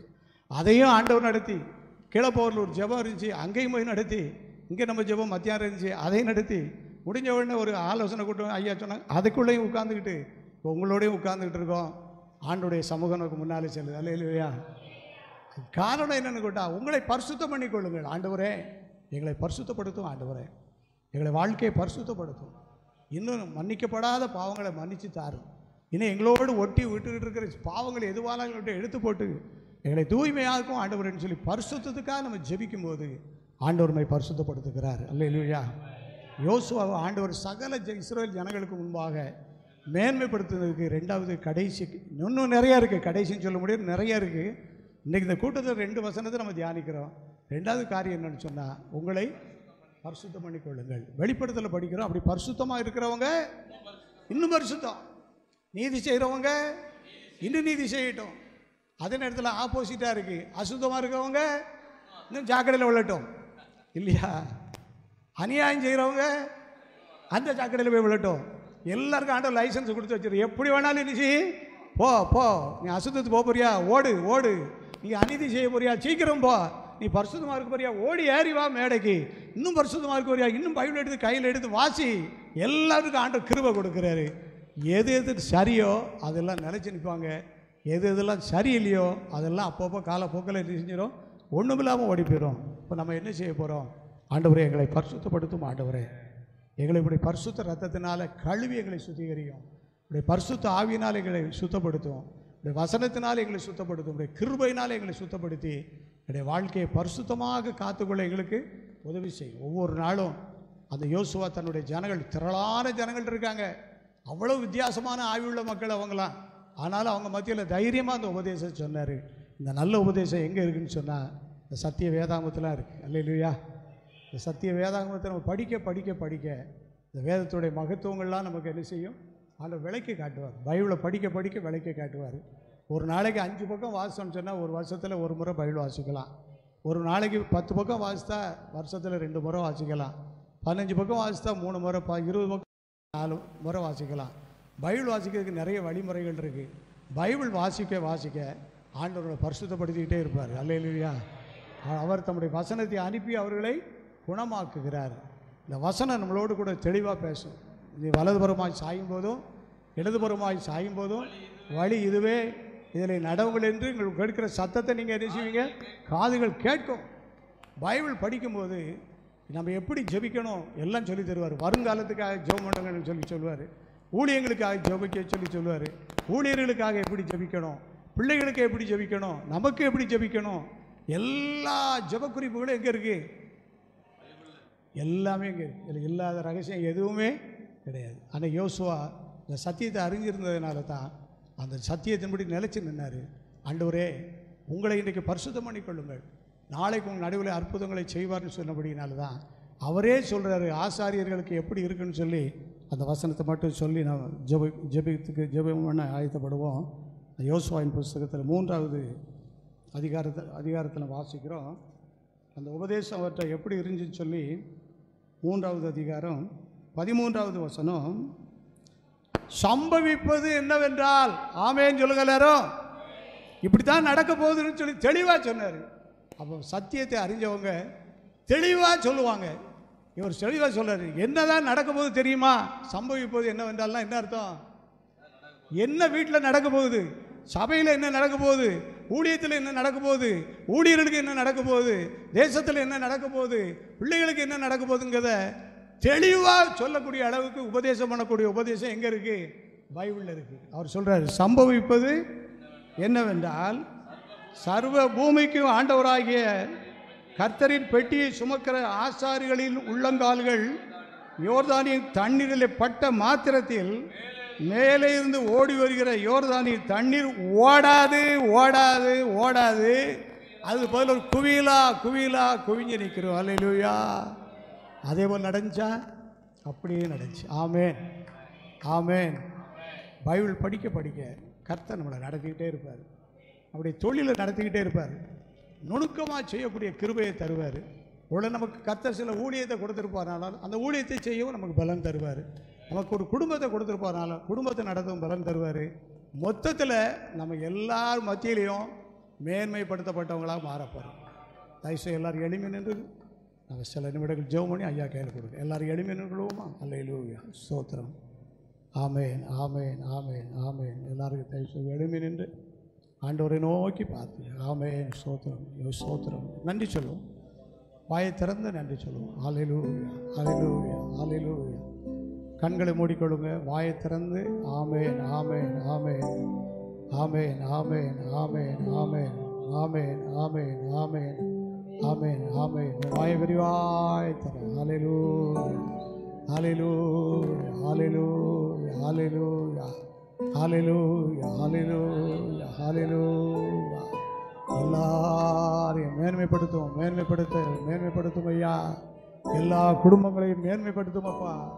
எல்லா பிள்ளைகளையும் மேன்மைப்படுத்தும் அப்பா. உயர்த்துங்க ஆண்டவரே. யோசுவாவை மேன்மைப்படுத்துவேன்னு சொல்லி அப்படியே நடத்தின ஆண்டவர் இன்றைக்கு நடுவிலே இருக்கிறீரப்பா.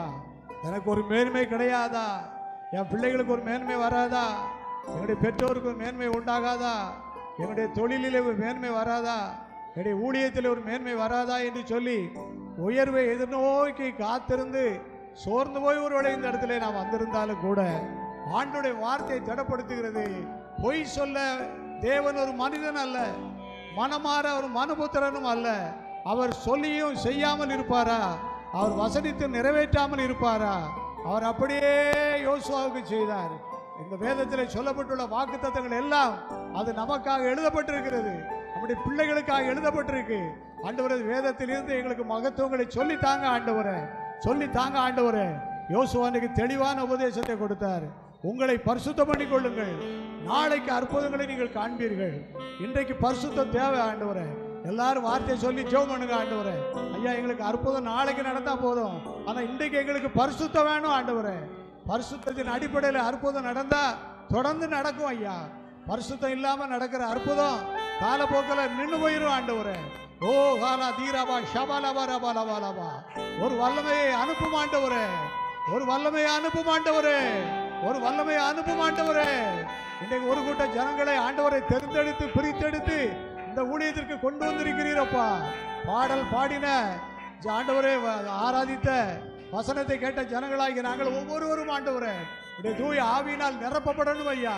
யோசுவாவை பரிசுத்த ஆவியினாலும் ஞானத்தின் ஆவியினாலும் நிரப்பின தேவாதி தேவன் என்னையும் எங்களையும் உங்களுடைய ஆவியினாலும் ஞானத்தின் ஆவியினாலும் இப்பொழுது நிரப்புவீராக. என்னுடைய வார்த்தை வித்தியாசமாகட்டும், என்னுடைய நடக்கைகள் வித்தியாசமாகட்டும், என்னுடைய திட்டங்களில் என்னுடைய கிருபைகள் வெளிப்படட்டும். என்னுடைய வல்லமை விளங்கப்படும் ஐயா, என்னுடைய வல்லமை விளங்கப்படும் ஆண்டவரே. யோசுவா தெளிவான உபதேசம் உடையவராக இருந்தது போலப்பா ஆண்டவரே, இந்த கடைசி காலத்தில் தெளிவான உபதேசங்களை, சத்தியத்தை சத்தியமாய் சொல்லும் உபதேசங்களை கர்த்தர் எங்களுக்கு தருவீராக. சத்தியத்தின்படி நடக்க எங்களை பலப்படுத்தும் அப்பா, எங்களை பலப்படுத்தும் ஆண்டவரே. எங்களை இன்னும் உற்சாகப்படுத்தும் ஆண்டவரே. என்னுடைய சோர்வுகள் எல்லாம் மாறி போகட்டும் ஐயா. என்னுடைய பின்வாங்கி போன தன்மையெல்லாம் மாறட்டும் ஐயா. நாங்கள் விட்ட ஊழியத்தை திரும்ப செய்ய பலன் தரும் ஐயா. என்னுடைய பிள்ளைகள் மேல அபிஷேகம் இறங்கட்டும் ஐயா. என்னுடைய பிள்ளைகள் பயில் வாசிக்கல, ஜெபம் பண்ணல, இந்த கூட்டங்களுக்கு வரல. என் பிள்ளைகளோடு பேசும் ஐயா. நான் பேசி சலிச்சு போயிட்டேன் ஐயா. நான் பேசி பேசி அழுது போயிட்டேன் ஆண்டவரே. இனி நான் அவங்களோடு பேசுவதை விட நீர் பேசினா நன்றாக இருக்கும் ஆண்டவரே. நீர் பேசும் ஐயா, நீர் பேசும் ஆண்டவரே, நீர் பேசும் ஆண்டவரே, நீர் பேசும் ஐயா. உடைய வல்லமை விளப்படுத்தும், உடைய வல்லமை விளங்க பண்ணும் ஆண்டவரே. உடைய வல்லமை விளங்க பண்ணும், சபையில் உடைய வல்லமை விளங்க பண்ணும், ஆண்கள் மத்தியில் உடைய வல்லமை விளங்க பண்ணும், என்னுடைய குடும்பங்களில் உடைய வல்லமை விளங்க பண்ணும் ஐயா. ஹல்லேலூயா, ஹல்லேலூயா, ஹல்லேலூயா, ஆமென். ஸ்தோத்திரம் ஐயா, ஸ்தோத்திரம். பேசும் தெய்வமே, பேசாத கல்லோ மரமோ நிரல்ல. பேசும் தெய்வமே, பேசாத கல்லோ மரமோ நிரல்ல. பேசும் தெய்வமே, என்னை படைத்தவர் நீர், என்னை வளர்த்தவர் நீர், என்னை படைத்தவர் நீர், என்னை வளர்த்தவர் நீர். என் பாவம் நீக்கி என்னை குணமாக்கி என்னோடு இருப்பவர் நீர்.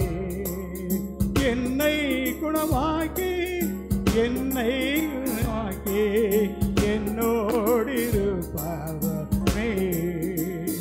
இயேசுவே, இயேசுவே, இயேசுவே, இயேசுவே. பேசும் தெய்வமே, பேசாத மரமோ நிரல்ல. பேசும் தெய்வமே, பேசும் தெய்வம். ஆண்டவரே, நீர் பேசினீரப்பா. நேற்று மீட்டிங்கில் பேசினீரப்பா, ஆராதனையில் பேசினீரப்பா, இந்த நாளில் நீர் பேசினீரப்பா. இந்த வார்த்தைகளை நாங்கள் கேட்டோம் ஐயா. கடினமான உள்ளத்தை உடையும் ஆண்டவரே, ஆண்டவரை கடினமான உள்ளங்களை உடையும் ஆண்டவரே. உம்மை காணாத கண்களை அப்புறப்படுத்தும், உம்மை கேள்விப்படாத செவிகளை தூய்மைப்படுத்தும் ஐயா. இந்த கடைசி கால எச்சரிப்பு நாட்களுக்குள்ளாக ஜனங்கள் மத்தியில் ஒரு பெரிய மாற்றங்களை உண்டாக்கும்படியாக ஜெபிக்கிறோம் ஐயா. எல்லாரும் அந்நிய பாஷை பேசி தீர்க்க தரிசனம் சொல்லக்கூடிய தீர்க்க தரிசிகளை திருச்சபையில எழுப்பும்படியாக ஜெபிக்கிறோம் ஐயா. மாயைகளை நம்பி ஓடுகிற மக்களை தடுத்து நிறுத்தும்படியாக ஜெபிக்கிறோம் ஐயா. பரலோகத்துக்கு நேராக திருப்பும் ஆண்டவரே. யாரும் தவறான வழிகாட்டிகள் ஆண்டவரை வந்து விடாதபடிக்கு ஆண்டவரே, பரிசுத்த ஆவியானவரே வழி நடத்த வேண்டும் என்று நாங்கள் ஜெபிக்கிறோம் ஐயா. மேய்ப்பன் இல்லாத சபையாக இருந்து விடாதபடி அந்த சபைக்கு ஒரு யோசுவாவை கொடுத்த தெய்வமே ஆண்டவரே, எங்களை ஒவ்வொருவருக்கும் ஆண்டவரே தூய ஆவியானவரை நின்று எங்களை வழி நடத்தும்படியாக உங்களுடைய கரத்தில் எங்களை அர்ப்பணிக்கிறோம் ஐயா. பிரயாசப்பட்டு இந்த ஊழியங்களை நடத்தி வருகிற எங்களுடைய போதகர் ஐயாவை பலப்படுத்துங்க, ஊழியர்களை பலப்படுத்துங்க, மூப்பர்களை பலப்படுத்துங்க, தாய்மார்களை பலப்படுத்துங்க, வாலிப தம்பி தங்கச்சிமார்களை சிறுபிள்ளைகளை பலப்படுத்துங்கப்பா. இந்த சபை முழுவதும் ஒரு எழுப்புதல் வரட்டும் ஐயா. பரிசுத்த ஆவியானவர் கொடுக்கிற எழுப்புதல் வரட்டும் ஆண்டவரே. பாவத்தை குறித்து, நீதியை குறித்து, நியாய தீர்ப்பை குறித்தும் கண்டித்து உணர்த்தக்கூடிய அபிஷேகம் தேவனை இறங்கும்படியாக ஜெபிக்கிறோம் ஐயா. பரிசுத்தவான்களை எழுப்பும், சபையிலே ஆண்டவரை அப்போஸ்தலர்களை எழுப்பும், சபையிலே ஆண்டவரை தீர்க்கதரிசிகளை எழுப்பும், சபையிலே போதகர்களை எழுப்பும், சபையிலே அற்புதம் செய்கிறவர்களை எழுப்பும், சபையிலே குணமாக்க வரவுள்ளவர்களை எழுப்பும், சபையிலே நிர்வாகத்தை தாரும், சபையிலே அந்நிய பாசைகள் வரட்டும், ஏராள ஊழிய வாசல்கள் திறக்கப்படட்டும் என்று சொல்லி 1 கொரிந்தியர் 12:28 படி சபைக்கு இந்த ஆசீர்வாதம் உண்டாகட்டும் என்று சொல்லி ஜெபிக்கிறோம் ஐயா. அப்பிரயோஜனமான ஊழியர்கள் நாங்கள், எங்களால் முடிந்ததை நேற்று இன்றைக்கு எங்களால் ஊழியம் செய்ய உதவி செய்தீரே, உமக்கு ஸ்தோத்திரம் ஐயா. இன்னும் நாங்கள் செய்ய வேண்டிய பணிகள் ஏராளம் உண்டு. பலப்படுத்துங்க ஆண்டவரே, சபையை பலப்படுத்துங்க, மக்களை, ஜனங்களை, குடும்பத்தை ஆசீர்வதிங்க. இயேசுவின் மூலம் ஜெபிக்கிறோம் நல்ல பிதாவே, ஆமென்.